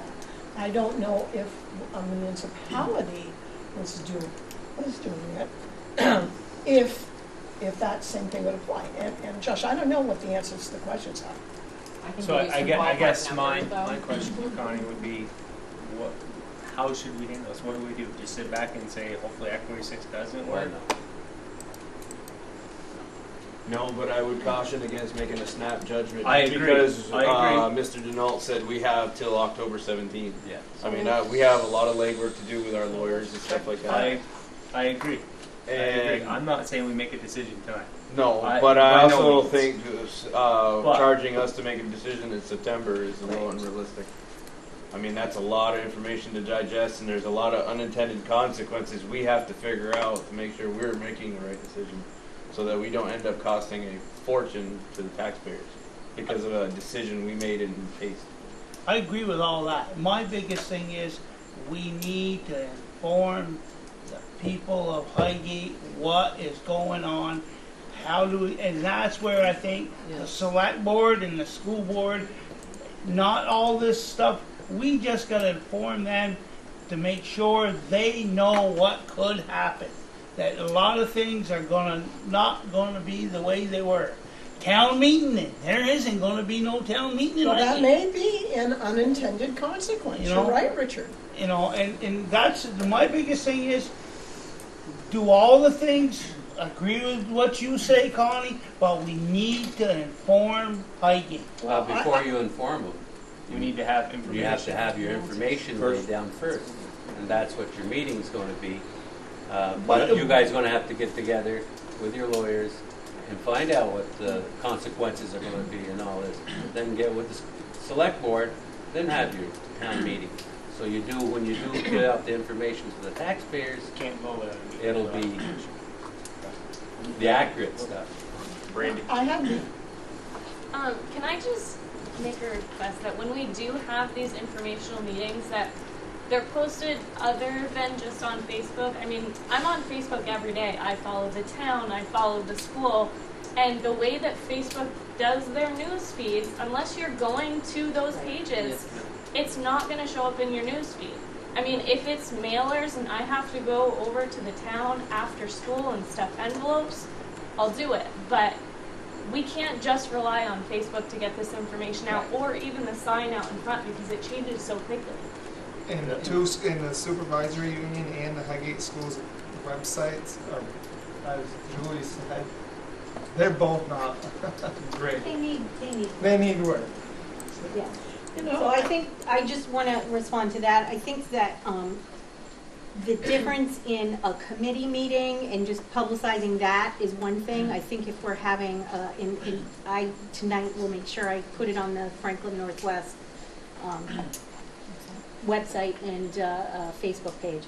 But if we were to have a community, once scenarios and options are laid out, and the community needs to be informed about them, then that would be much more than just front porch forum and a website. You would definitely need to do something much more intensive to get the word out. The committee meeting that's happening on Monday. I mean, we're now just a few days away, and this is the first that I'm hearing about it. At 46 is a really big deal. They want to get people to MVU. It just would be nice, even if it's just a postcard or something. And I know postage is expensive.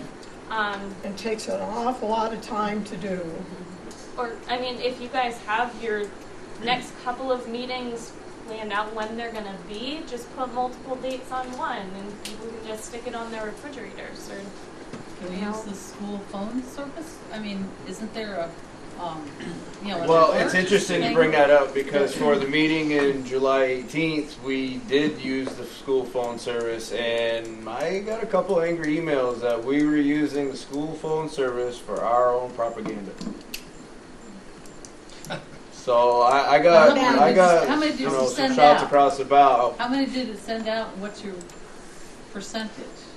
I mean, I'm not on it anymore because my kids aren't, school age. But how many families? Being part of a board, you take heat. We're gonna take heat. You're gonna get 350 phone numbers. We're going to take more You're gonna than get we don't stay together and follow this. Oh, that's true. Yes. If they were, maybe they'll call you. I don't know. Yeah. Well, Brian. You did mention write to everybody.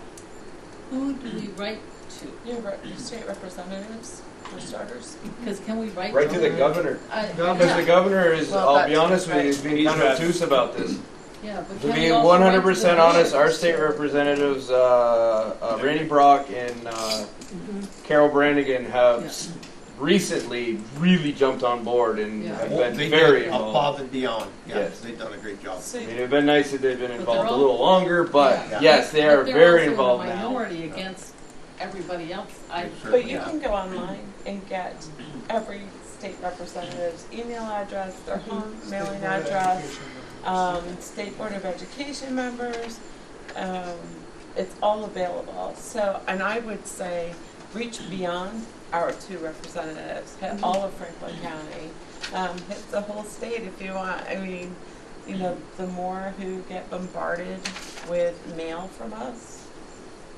That's what I'm thinking. Can we, right up, here's people to write to. Because if you have you can look at it and says, here, call this person. People will call if they, we can look it up. But most of us are kind of lazy. But if we see it, here is the list. I'm thinking, can we make up a list and say, these are the ones to contact. And like I say, contact the governor. And say, here's an example of what to say. These points are what we're concerned about. Well, I think, So I have some email addresses that were handed out at the Franklin meeting. It includes all the members of the State Board of Education, as well as Governor Scott's email and our county legislators' email. So it's whether you guys want to send these out or not, because I'm just a citizen. I'd love to get a copy of that. Hang on here. I was just informed, and I wasn't unaware of this. We as a board can't provide an agenda or propaganda because we would be trying to bias their voters. Now, as a citizen wants to post something like that, You can provide information, you just can't provide bias. right? So you We can provide tell you all about the- meetings.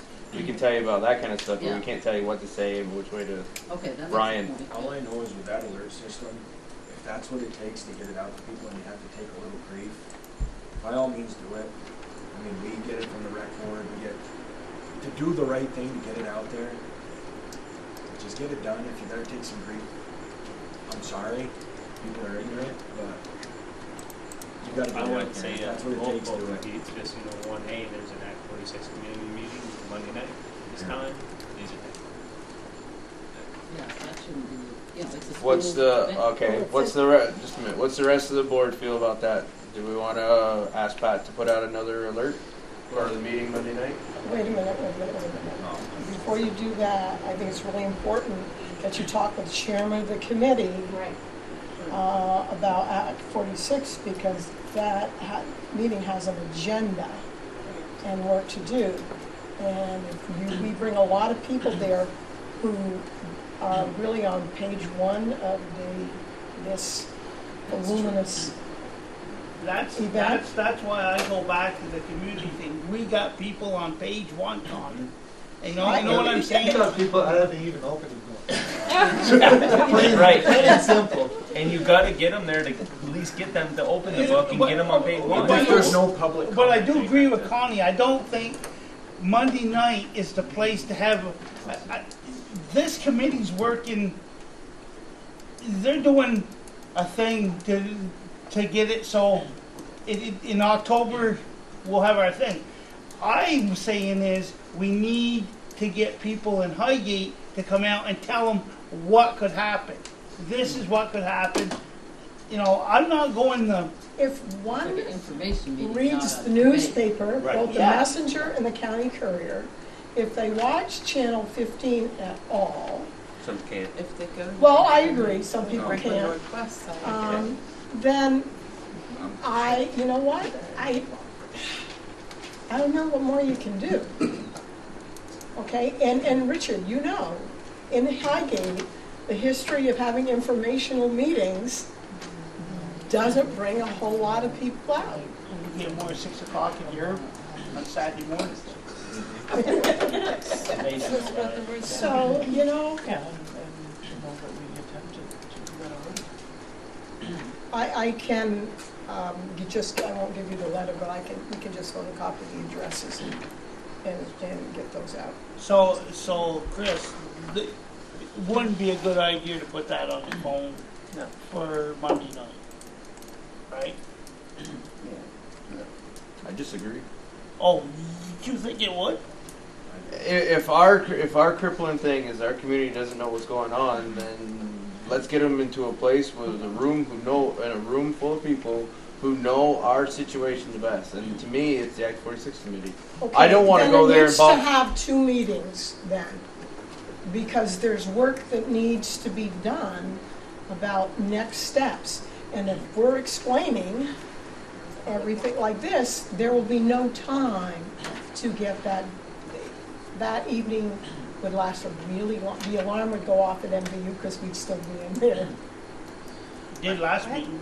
I think we can solve the population with the phones. I mean, we reached the parent population. And as we all know, there's a whole other population in this community that only shows interest at the store or the post office. And getting them more involved is a bit more difficult. Well, let me try to do the same thing I did for the vote you had here, at the original vote, to make stupid posters, goofy looking posters, and put them up everywhere in town so people have an idea of what we're talking about. So that they do show up. I do want to make sure that people are clear that it's a committee meeting where they're talking about next steps and possibilities, Right. not a community forum. Because I just Right. want to be clear, because Say people are sort of using both phrases here, and Yeah. the public is invited to this meeting, it's an open meeting, we would But definitely it's not an want you to be- information. But it's not an informational meeting. So it's kind of like an And I think that that's an next important step. message to give to the committee, Yeah. is that Highgate feels that they need more information in our community. If there is another forum, instead of having it in Highgate Franklin like last time, that maybe it should be in Highgate this Highgate. time. That kind of feedback to that committee. Okay, so I you guess, know. I'm just, I guess that's I just my would opinion. ask that we reach out to that committee and say, in the within a week from now, we host an informational meeting here in Highgate to put that information out. And Well, then we can put out the blast. What I can do is I'll reach out to Bob and find out, he's still the chair, right? Yep. I'll reach out to Bob and see what they can do. I'm going to go to that meeting. I'll try to suggest it then. I don't want to promise you anything because I'm No, I kind of at mean- the whim of the. You know, all committee. boards, you probably didn't maybe expect this to take this long, but I mean, we have public comment that takes 2 hours. Right. We try to limit it, but we want everyone to hear the information and talk about it. It's part of meetings. It's part of doing what's best in serving your town. Well, I kind of, We all wanna if go a home at committee- some If a point. committee I is get having that. a meeting to get work done, then to bomb it with a bunch of people and asking questions, some who know a lot about it and some who know virtually nothing, then I think that is being very disrespectful of that They all committee. leave after public comment. Yeah, but if public comment ends at 10 o'clock, and that's when you start your meeting, okay, that's not good for us. Because if that happens, then that just gets in the way of what the committee Trying to do. can come up with on how to respond again. Can the committee, contact the newspapers and tell what they come up with? Because, the Courier and the Messenger have really good reports on the Newark meeting. Yes. And so, we're all kind of sitting there waiting, and I didn't know about this meeting here, the update on Act 46, until I saw it online today. I'm going, I really didn't plan on going out tonight, but I'm going, I want to know the update, and I think if people had known about it more ahead of time, I know it was on the town thing for a while, but it didn't pop up until somebody linked it. So, it's like people want to know. We know about the meeting in Newark. Now we want to know the update. What did the town come home and do? Well, that's why we pushed to have a meeting. Yeah. I wanted to make sure we had a meeting in August, Yeah. so that we could then make, what are the next steps? Where do we go from here? Yeah. Because there's a time factor. Yeah. But there was also other information that I think members of the committee needed to get and bring together. I'm not sure what that is. I'm waiting to hear about it on Monday as well. Yeah. But I know that, as you said, they have work to do, they have decisions to make. Then they report to the Franklin Northwest Board. Which is meeting the next Which is night. meeting Wednesday. It's Oh, no, 2 nights after, Monday and Wednesday. Yes. Sheldon meets Tuesday. Oh, that's MBU fine. meets Thursday. So, the Franklin Northwest Board then listens to the committee, and then takes action around that too. So that's the board that really, that committee reports to. So what do you call that particular committee? What's it? Because I'm thinking of The Act 46 committee Act is a 46. committee of the Franklin Northwest Supervisory Union Board, correct? Okay. Yeah. Well, I think it's important to know they were charged with two things also. That committee was charged with two things: to fight against the proposal that the state proposed, and also to come up with what if this does happen, what are our other options? There was two charges. So one speaks to what you're talking about, I think. And Connie, I think there are answers to all of your questions, and it all could be addressed. But I think it is important to get the community involved, and irregardless of what I think and irregardless of what you think, the bigger picture is more important, and that is our children.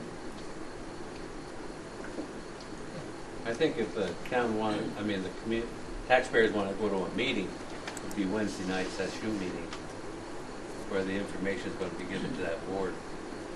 And so they would be there to get the information as well. You agree? Well, I don't know what the Act 46 committee is going to do. No, because we haven't done the Right, meeting. right. So, and I don't know what the agenda is for the supervisory union meeting I can tell you either. if you'd like it posted. Privately. So, there's an update on there from the committee. There are lots of agenda items on the item, Right. but, Explaining the process and all these things looks different than before. But if we hadn't been here tonight, we got information tonight we didn't know about. And we really need to follow it, you know. Okay. And we don't want to be sleeping on our end as well. So, if we see public every day. I see people every day with a complaint, all different stuff to the town, and I can't answer what I don't know. It's definitely good for all of us to kind of, we should do this more for our community, not just for the school board or the select board. Everybody should be tied in together knowing what's going on. Yeah, we have half the rec board. Yeah, Half the blood board. Yeah. And you guys are doing a great job, you know, not undermining anything there. Just our questions. We have questions as well that we don't know. That's how we're gonna find out. It's a hard job for all of us. Okay, so I think we're done with Act 46 for tonight. I wish. Yeah. So, Chris, can I just make one other comment? So? It's brief. I happened to be downstate last week, and I was talking to a principal whose district decided to merge. So, and this is a principal who I have a lot of respect for. And I said, so how is it? What's it like now that you've had to merge? And the principal said, well, I have less control over my money, because that happens in the SU office. A lot of that now goes to the SU office. But as far as what's happening with the kids, nothing has changed. So, or this person is happy with what they still can do with kids in their school. So, I mean, no one's turned into Loon, or you know, no one had to jump off the Titanic. That may be but that one school, for instance, and does your principal friend live in that town? Would be my other question. And my other question is, what if there's a smaller school attached to that district that merged? Did that school remain open? Did it close? Are those kids now being bused an hour to go to your friend's school? They're not. Those are the concerns that are out there. That it may work great for that one instant, but I have friends who live in Fairfield who are and in St. Albans who they merged as well, and they're complaining about their taxes already. One's a very good businessman in St. Albans, one's a very established business, and he's saying just his store business went up $700. I wouldn't argue that a bit.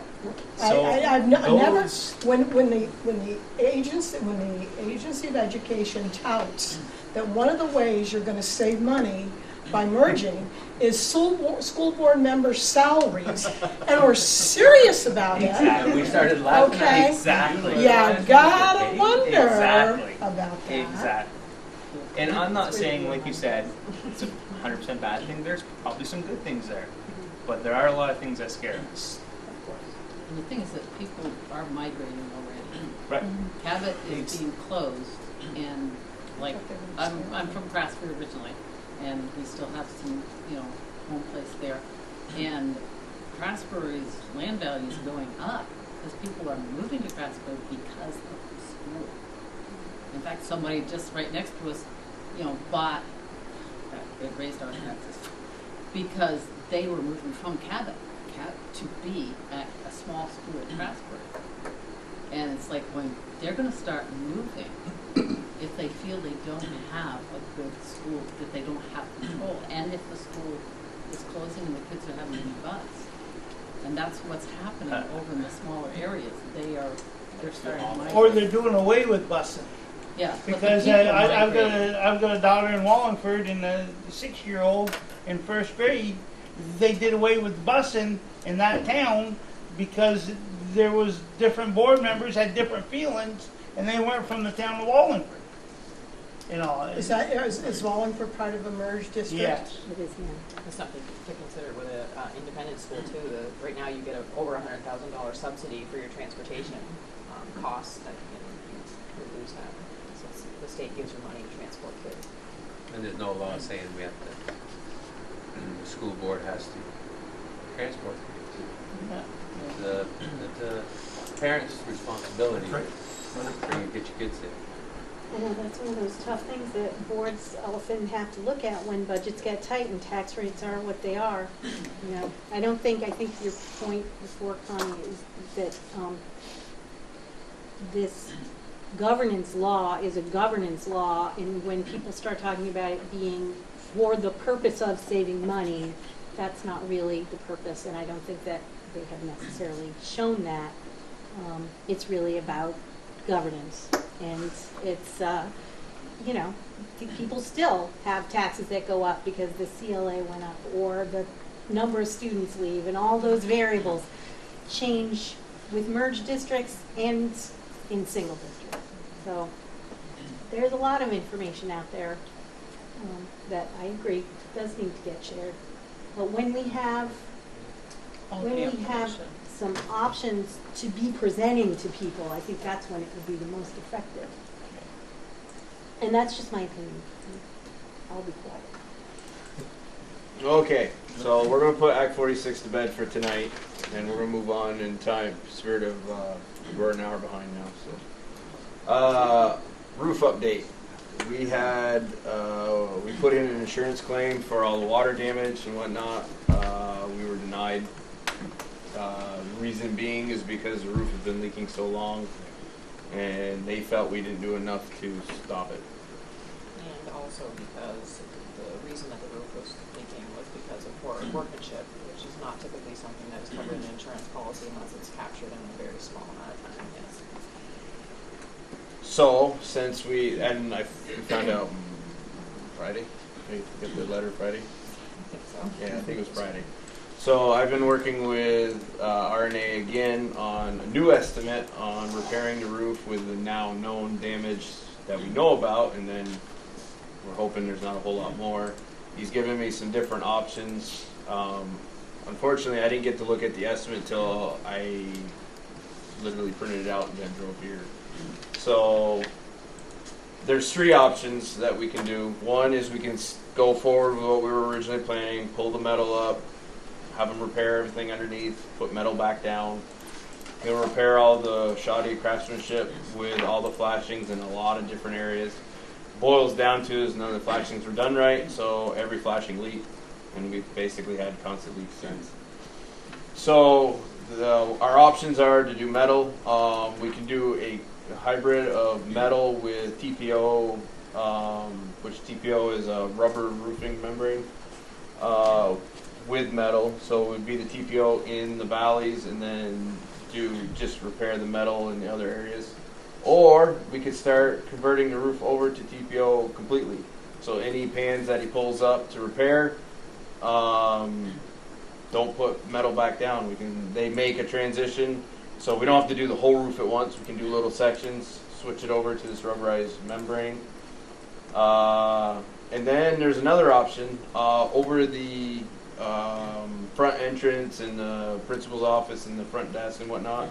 That area was built at a different time than the third grade wing, and so that doesn't have any plywood underneath it. So there's no reason to pull the metal up because there's nothing to be rotted underneath.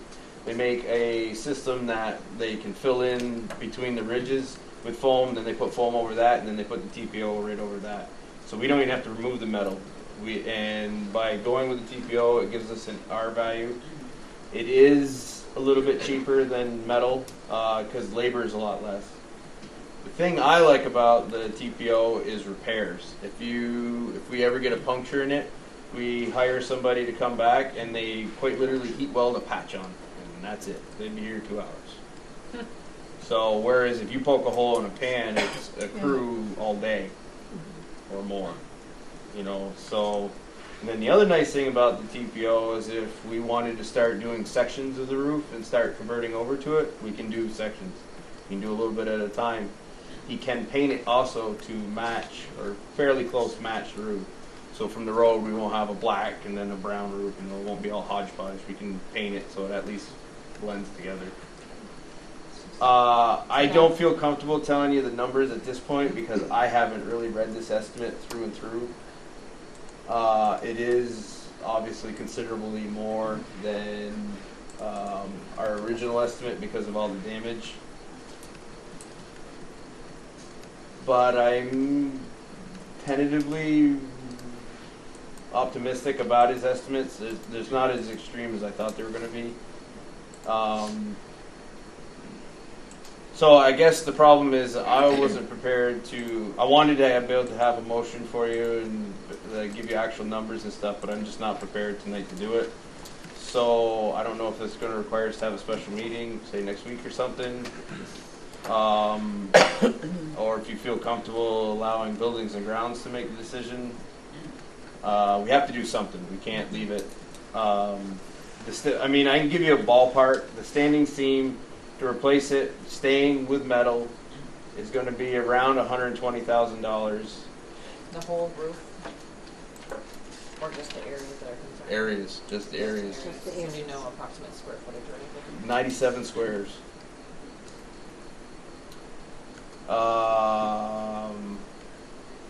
Well, let's break it down. The standing seam's $108,000 for 97 squares. There's another $12,000 for demolition and reconstruction of the rotted roof framing and plywood in the two sections, one over the entrance to where our preschool goes in, and then the mirror image on the other side. There is another $3,000 because of the lateness of it. He's going to have to construct walls in order to keep traffic from getting into a danger zone. In order to When schools, or when kids are here, or when school starts. When school, well, probably even when the staff starts coming back.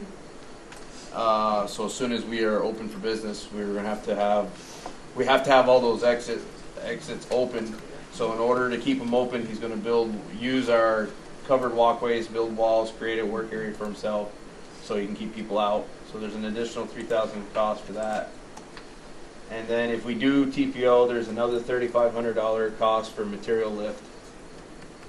And he hasn't got back to me. He's still waiting on the pricing for the paint to paint the TPO.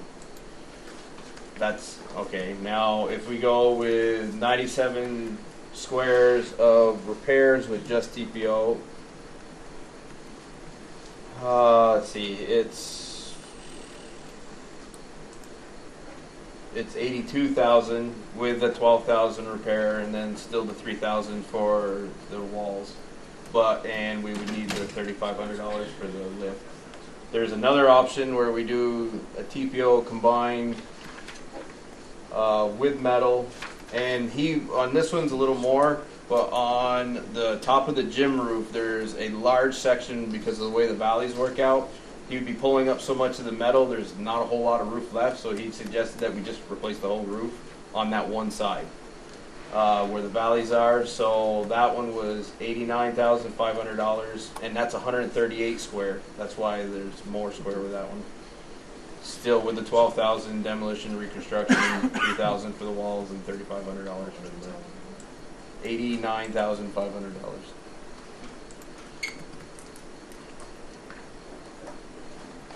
What's the life expectancy of the TPO? Same warranty as the metal. Wow.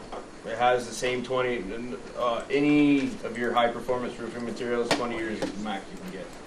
So it has the same warranty.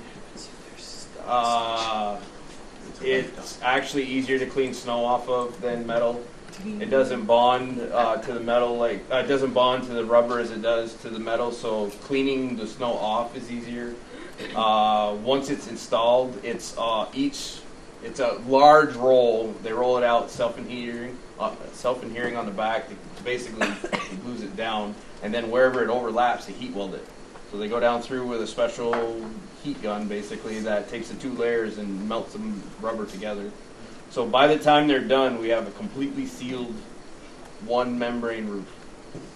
And this is what we should have put on for our pit. You address all the ice coming off of these valleys that seem to be every year. The TPO will actually help that because they're putting down a layer of our value. Yeah. It's not going to solve our problem, but it will help. Yeah, because there's an awful lot of chunks of ice in valleys. The problem is we have terrible heat loss. Yeah. So once we get the water stop coming in, that's the next thing we're going to address. We're going to start addressing the insulation. We're going to do. Huh? We're in the same boat. Exactly. More roof than insulation. Right. Now, have we looked into possibly adding the amount of insulation we would want right off the bat? So what's the R value we're going to get out of that? He didn't give me an R value. I didn't get a chance to ask him. Like I said, I didn't read this till late. I don't think it's a high R value. I'm guessing it's your typical like Celotex. You're probably like an R6. Yeah. So it's not a large value. What's an R value? It's your insulation value. It's your reflective. Well, I can't remember how much. Reflective something or other. The resistance of the heat loss. Yeah. So it's probably 1 inch. Yes. If we go over the metal, we actually gain a little more because they use insulation to fill in between the ridges. So we get almost 2 inches then. So you start pushing R10, 15. Yeah. Definitely. Now, what's on top of the gym roof is a flat roof, correct? No, gym roof's peaked roof. Pitch. So right now it's wood trusses with plywood over it. That's one of the areas that poor craftsmanship got us. He was supposed to put 5/8 plywood, they put 1/2 inch. So our substrate, I mean, if you go out and look at the roof and stuff, the plywood's starting to give up. So it's going to start causing the rest of our roof, because of the snow load on the roof, it's going to start causing the seams to let go. Yeah. So we're... Is that a section of the roof that you're proposing to repair? Nope. No.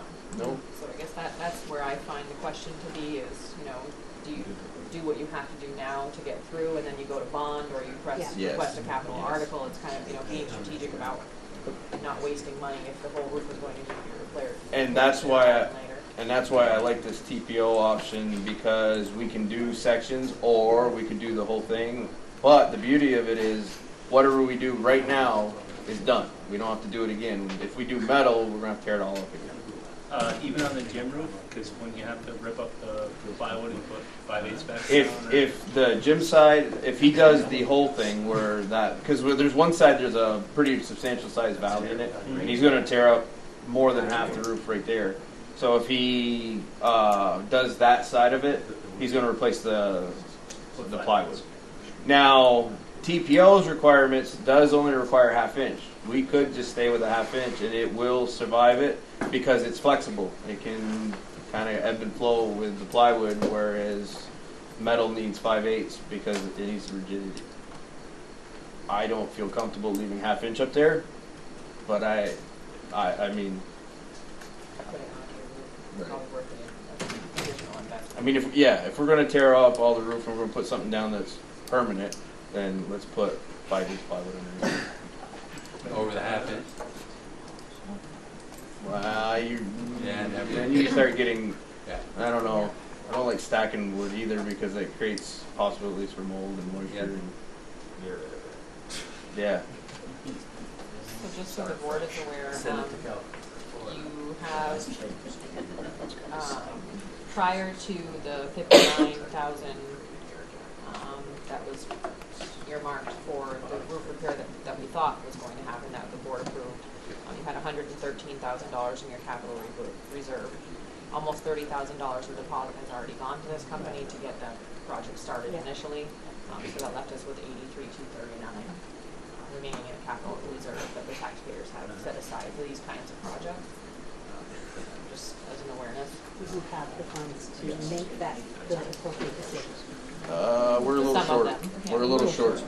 No matter which route we go, we're a little short. Not sure that that works. Right. I mean, when we first started tearing it apart, I was afraid of like $300,000-$400,000. But I mean, I don't want to say this is good news, but it's not as bad. Better news. It's better than I thought it was going to be. Still don't know what you're gonna find once you get in there. What came down the walls or. I think that could be a phase 2 is what we talked about, so at least we can close the roof and get the repairs and stop the bleeding, so to speak, and then evaluate and plan as to if there's further damage that needs to be addressed underneath. We're kind of making I hate to say this, but an educated guess from what he has torn open, and by walking over the areas of the roof that we haven't opened up, and it's acting the way areas that we have tore up, so we kind of have a feeling we know what we're going to find when we tear it up, because we haven't opened up that section over there, and we already know that one's just as bad as this front side. The section he did right here by the front door that he opened up, I think he only changed 5 sheets of plywood, which I know that sounds like a lot, but on a roof that size with as much leaking as we've had, really not a big deal. I thought it'd be all gone. This side wasn't bad. Wow, that's good.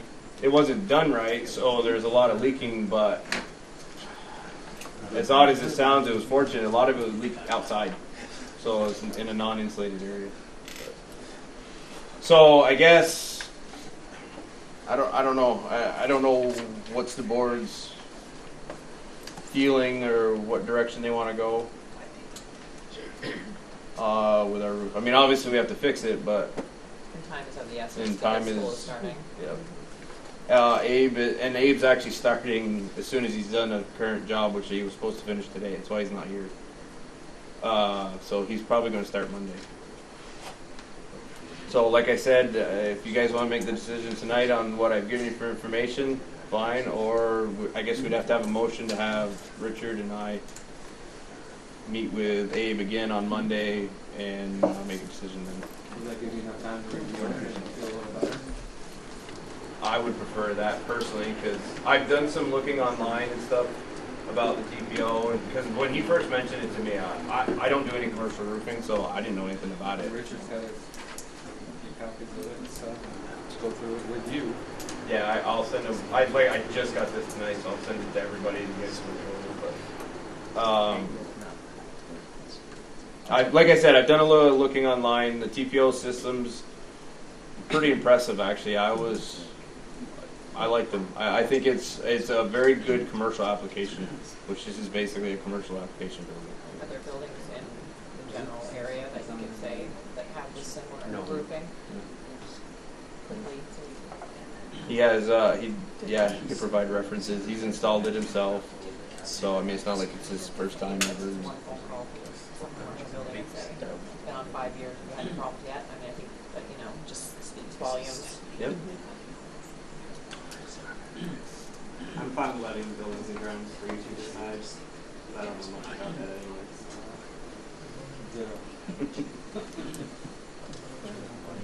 All right, then I would like a motion to allow buildings and grounds to make the decision on which avenue of repair we go with for the roof.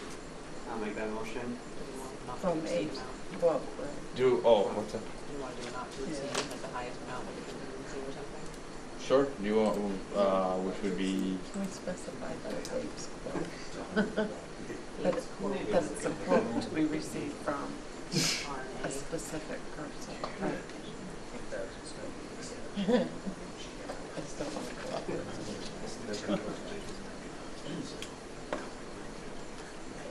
Well,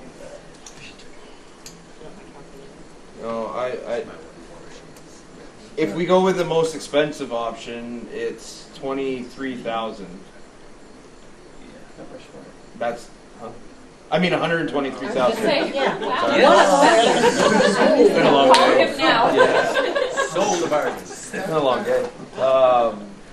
It's $123,000 is the most expensive option. So I guess we could say cap it at so, and that would put us what, about 30,000 light. So 141 would build in a 15% contingency. What do you got in your reserve? 89.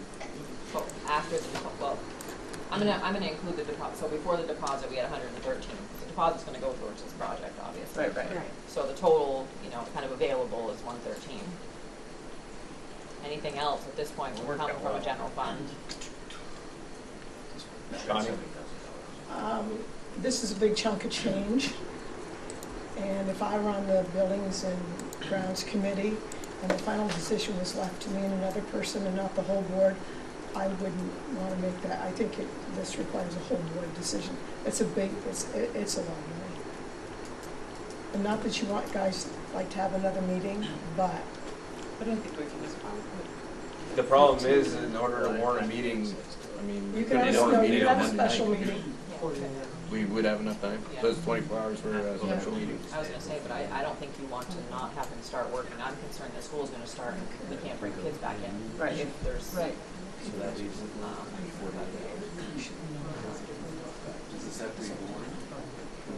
You guys don't feel comfortable making a decision tonight? I don't even feel comfortable making a recommendation at this point. I literally got this estimate before I came here. And, I mean, I'd like to read through it, do a little Digest online it a research, little. you know. Don't blame it. So, and if we're gonna get together, should we bring Eve in too? Can? Oh, yeah. Yeah, so Yeah, I think that. Well, the problem, Monday night Monday's is the the good committee meeting. meeting, so I Tuesday I don't. have a Sheldon meeting. You could do it before Sunday. But you could meet, I mean, this is a meeting that we just make the decision. you just have to make the decision and then you're done. So Tuesday is Sheldon meeting only. And you wouldn't necessarily, you just need to email Laura and I what your decision is. Right, literally come, Yeah. make a motion. Go right? back again. Somebody make a note, minutes, All right, well, let's schedule a meeting for Tuesday night at, what, 6:30 here? Unplug this so I can email. Sooner or later, what works? Well, definitely not sooner. Okay. Because Are you gonna I email know, me? All right. well, that and trying to get Age here too is, Yep. we're trying to make hay while the sun's shining. Do you want to try this out? Yeah, it's We a are- quick meeting, so. We're literally taking like a minute. So what time is that in here? Tuesday, 7 p.m. here at the library. And just say, roof contract award or something? Yes. Oh, Tuesday is election day. Okay, primary day, the 14th, right? Yes. So the school will be open until 7 o'clock. Well, Yeah, because we're at 7, we'd be after it. So. Yeah, we can still get in here. Right, yeah, because we're going to be counting votes. Yeah. All right, so let's table the roof discussion till Tuesday night 7. at 7. Stormwater grant update is next. Yep. And we did receive the grant, and the grant is to do a study and design. So it's not to do anything yet, it's just to study the problem. We do more studies on this and we ain't got nowheres. Well, this isn't the only one. And I did speak briefly with Amanda Holland, who manages the project. And it's really won't be getting started until later in September, when there'll be an initial meeting with the principal and probably me and maybe Laura, and we'll have a conversation about what the scope of the project will be. But they'll be looking at various scenarios and possibilities. So are we gonna be involved in that too, the board? Well, once they come up with what the possibilities would be, then the board would make a decision about what they wanted to do, or if they wanted to do any of it. I do know, and this is not a grant I started, so I'm playing catch up on this one. I do know that this has, in the future, schools will have to have a certificate around their water use and stormwater runoff, and that this will position the school well in that process. That much I know. I don't know any more about it than that, really. But we did get the grant, and the review and the process will get started. Because this is something that we're gonna have to have our ducks in a row come March at town meeting, because we're gonna have to do something with that parking lot, and, that's one of the biggest things. Can I just say that if we're going to start talking about the parking lot and the drainage, let's start a conversation next month and let's keep Right, it going. no, Because I we're understand. being better prepared than we were last Right, time. right, I understand that, but I'm just saying, Be here all night. I'm just saying that we're gonna have to, if we're gonna start doing that, we're gonna have to bring in that parking lot, and there's gonna have to be a bond vote done in March. Right, but I'm just saying, a bond vote is something that you don't just want to tackle a parking lot or a rain garden. You want to tackle everything in your capital project, Right. and that involves a very significant amount of time over Right, months. right. So we just want to make sure we start planning early. Right, starting Just that a sec. early. What I would like to do is go back to possible topics for next meeting agendas. We need to talk about a bond because we need to start looking at doing something like MVU did and doing like you just said a bond to fix everything here. Yep. I mean, we have roof issues, we have parking lot issues, and that's just what everybody gets to see. I mean, we're having problems with the refrigerator, we're having problems with a lot of things, which they fixed. But on the same hand, Chris, I don't wanna say that we have to do a $20,000, to have them come in and tell us what we gotta do. An assessment. I think there you go, that word there. We don't need to, we know what's gonna be done in this school. We pretty much know what's gonna be done. We don't need to spend an extra 20,000 to have them come in there and say, oh, you need a new light, you need a new windows and all this stuff. I know we need new windows in this building. It's part of the requirement of the grant in order to get the money, then we do have to do it. For this. For that. For the water. But we ain't we're talking about a whole bunch. Well, we ain't supposed to talk about it tonight. I know. Chris said we can't. Let it go. Okay. Next time. Okay. So we are finally done old business. Superintendent's report. Well, Thanks. we already talked about Act 46. I think that really the only thing I would really highlight would be two things. One, there was a new program at MVU this year that was a summer theater camp that had students from Swanton, Highgate, Franklin, and Sheldon, and MVU. All kids attended in grades. There were kids as young as second grade through seniors in high school, and it was all paid for. All kids were free, and it was a wonderful opportunity. I heard from folks that their kids, it was a great way to transition to MVU and get to meet other kids. This fly's attacking me. And they put on the Wizard of Oz at the end, and high school kids were mentoring younger kids were learning how to do public speaking, and it was a wonderful opportunity, and my hope is that it happens again, because I think it's a great way for all of our kids to work together. And I also would say that the governor did appoint Dan French as our new Secretary of Education. Dan is a longtime superintendent. He was a superintendent of the year. Previously, he was superintendent of the Bennington-Rutland Supervisory Union. He's been a principal, he's been a teacher. I think we're very lucky to have a Vermont educational leader as our Secretary of Education. I think there were concerns that someone from outside Vermont or someone out of business might have been appointed. So I think that people are relieved. I think Dan is very responsive to the needs of schools and understands all of the sorts of issues we've been talking about tonight. So I felt positively about that. Okay. That is what I had, unless... Nope, that was it. Boy. Nice. All right, new business. Parent tuition request. So, Which we got a letter about that, which I we don't think we do. can read. Right? Well, here's the thing. We can discuss a request without naming any people. If you want to talk about individual circumstances, I would think you'd want a finding to discuss that in executive session. We are talking about a request to spend public dollars, so I think it is appropriate to talk about it on one level. And if people want to ask more deeper questions, I don't know that I can do that on camera.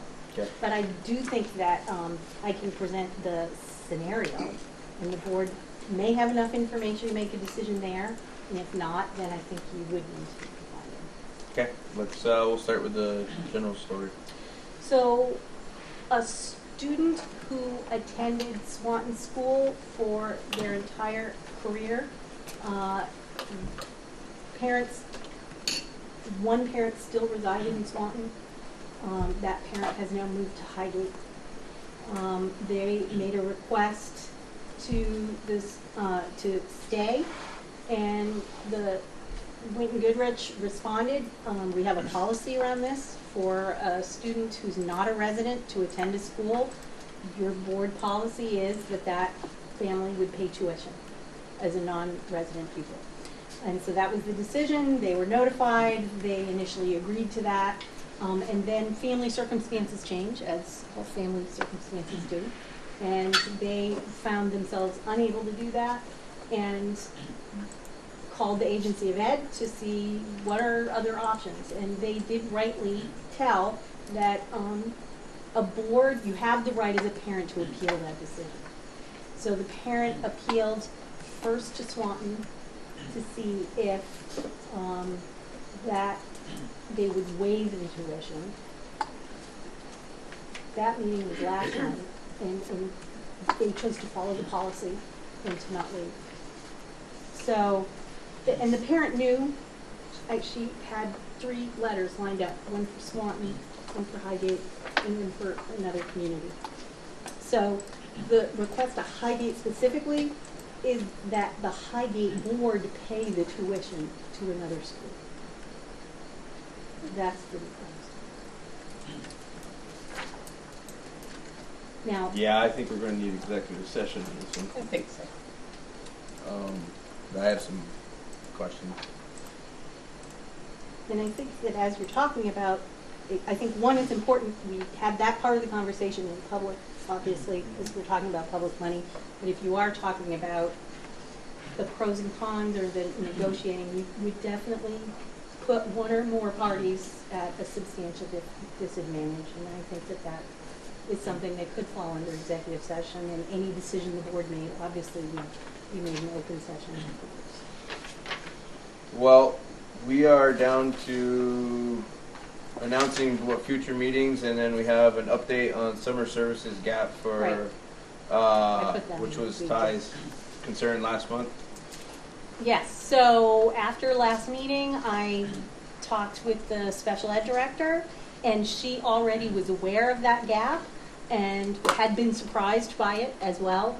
And again, for folks who weren't attending at the last meeting, students who leave 6th grade, one of the K-6 schools, and go to MVU, there really had been no ability for them to attend summer services at MVU. They didn't have that opportunity. That hadn't been part of the plan. So we've already discussed the fact that that needs to change. And that 7th grade, incoming 7th graders who are in need of summer services, they need to plan for, budget for those services. Because students who are entitled to it are entitled to it. And, you know, my perspective has always been when you leave 7th grade, 6th grade, you're now an enrolled student, July 1 or whatever, you're now an enrolled student at the next grade level. So that's being addressed. I wanted to make sure I closed that loop before. Perfect, thank you. On that, my son did attend after the 6 weeks. Yeah. I'm still getting it figured out. He did get to attend the last 3 weeks at MDU. Good. The experience was great. I wish he would have been able to attend the first 3, but what we did attend was a great experience, and it helped him tremendously. And thank you for bringing that to my attention, and I was pleased to know that it was already on her radar, so. Thank you. Okay, future meeting dates. The next Highgate board meeting, September 13th, at 6:30 here in the library. The next Franklin Northwest Supervisory Union board meeting is August 15th at 6:30 at the MVU library. And I guess now I would entertain a motion to adjourn to executive session. I'll make that motion. Oops, sorry. I know there's one. I know we talked about it a little bit ago about using the phone system, and And I agree that if you get a lot of those phone calls, the more important, the serious stuff you don't pay attention to. So my question was, is the school using Seesaw again this year? And I believe this year we're buying the better program, so we don't have the loopholes that we had last year. We used it this summer. Okay. So I asked last year and it never got results. Can we create a QRF code or whatever it's called for the front desk so that every family scans that QF code and whoever it is in that area can put school-wide announcements, whether it's open houses, it's just one more level of, or if I have first and second grade basketball signups through the rec program, if I bring the information to, it used to be Jess, whoever the new person would be, to them, they can throw it on the Seesaw. On that one, and all the families in the school will have access to school-wide. So that way you're not looking in the book bags. Oh, one teacher didn't get their mailbox today, so that one might be 3 days later, but first classroom may have got it Monday. Ty, the only tricky thing with that I can think of, just from the teacher's aspect, I don't know with this new system if it would be different, but when I send out my QR codes, I have to go in and do a specific QR code for every single student. And so that would be 300 and something different QR codes that Jess or the new registrar would have to put out. It's not like one per class, it's one per student, which might get a little bit overwhelming. I don't know if that's different with the new system. Yes, it's my understanding that we should be able to do launch one, and instead of going to every classroom teacher to then repeat it, that it can go out, all out like a principal's announcement to everybody. Right. And that's part of the upgrade. Connie? So I've never had a child in the school when the system was going on. So my concern would be, and as the first person to go get a grandkid, I did get some of the announcements. But if you're using that for lots of different things, to what extent are parents not going to pick up and listen because they go, it's just another announcement about a school event? I can address that. So we had that issue beginning to middle of last year. Stuff was just going out, and so I don't know exactly who brought it to my attention, but Jess, Pat, and I have worked out a system where if any of us get something, we make a purposeful decision. Is this something that parents need to know, or is this more, we put it on the video board, post it on the message board in the lobby? Is this something that needs to go out via Seesaw? Because we know that that's a thing, and parents pick up. So we're actively making decisions to avoid that phenomenon. The other thing too with that system is we get it 3 times. My cell phone, and the house phone. So we're hoping that someday we can zero in on. Well, are you talking about the school messenger system? They're talking about Seesaw. Well, Seesaw, I like. Right. Yeah. So we want to reserve. We talked a little bit about earlier about using school messenger, and that was the discussion Chris and I had about.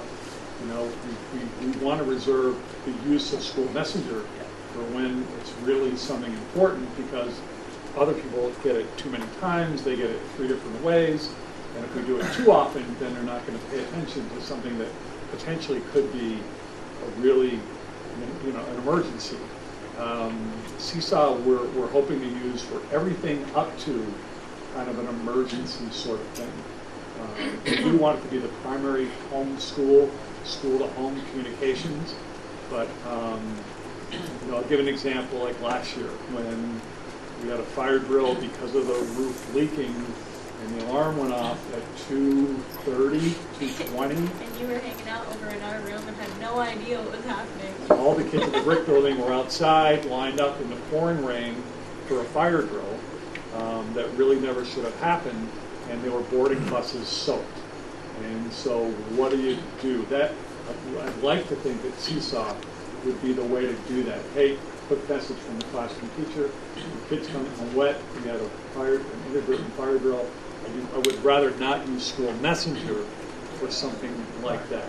That's where I say, you know, if you can get away from it being the responsibility of each classroom teacher, and make that one code that is school-wide. Yeah. It's the same thought as the over the phone message, but It doesn't frame it. Yeah, we should be able to focus our messages than just casting them out there. But if we need to put it out there, we should be able to do that also.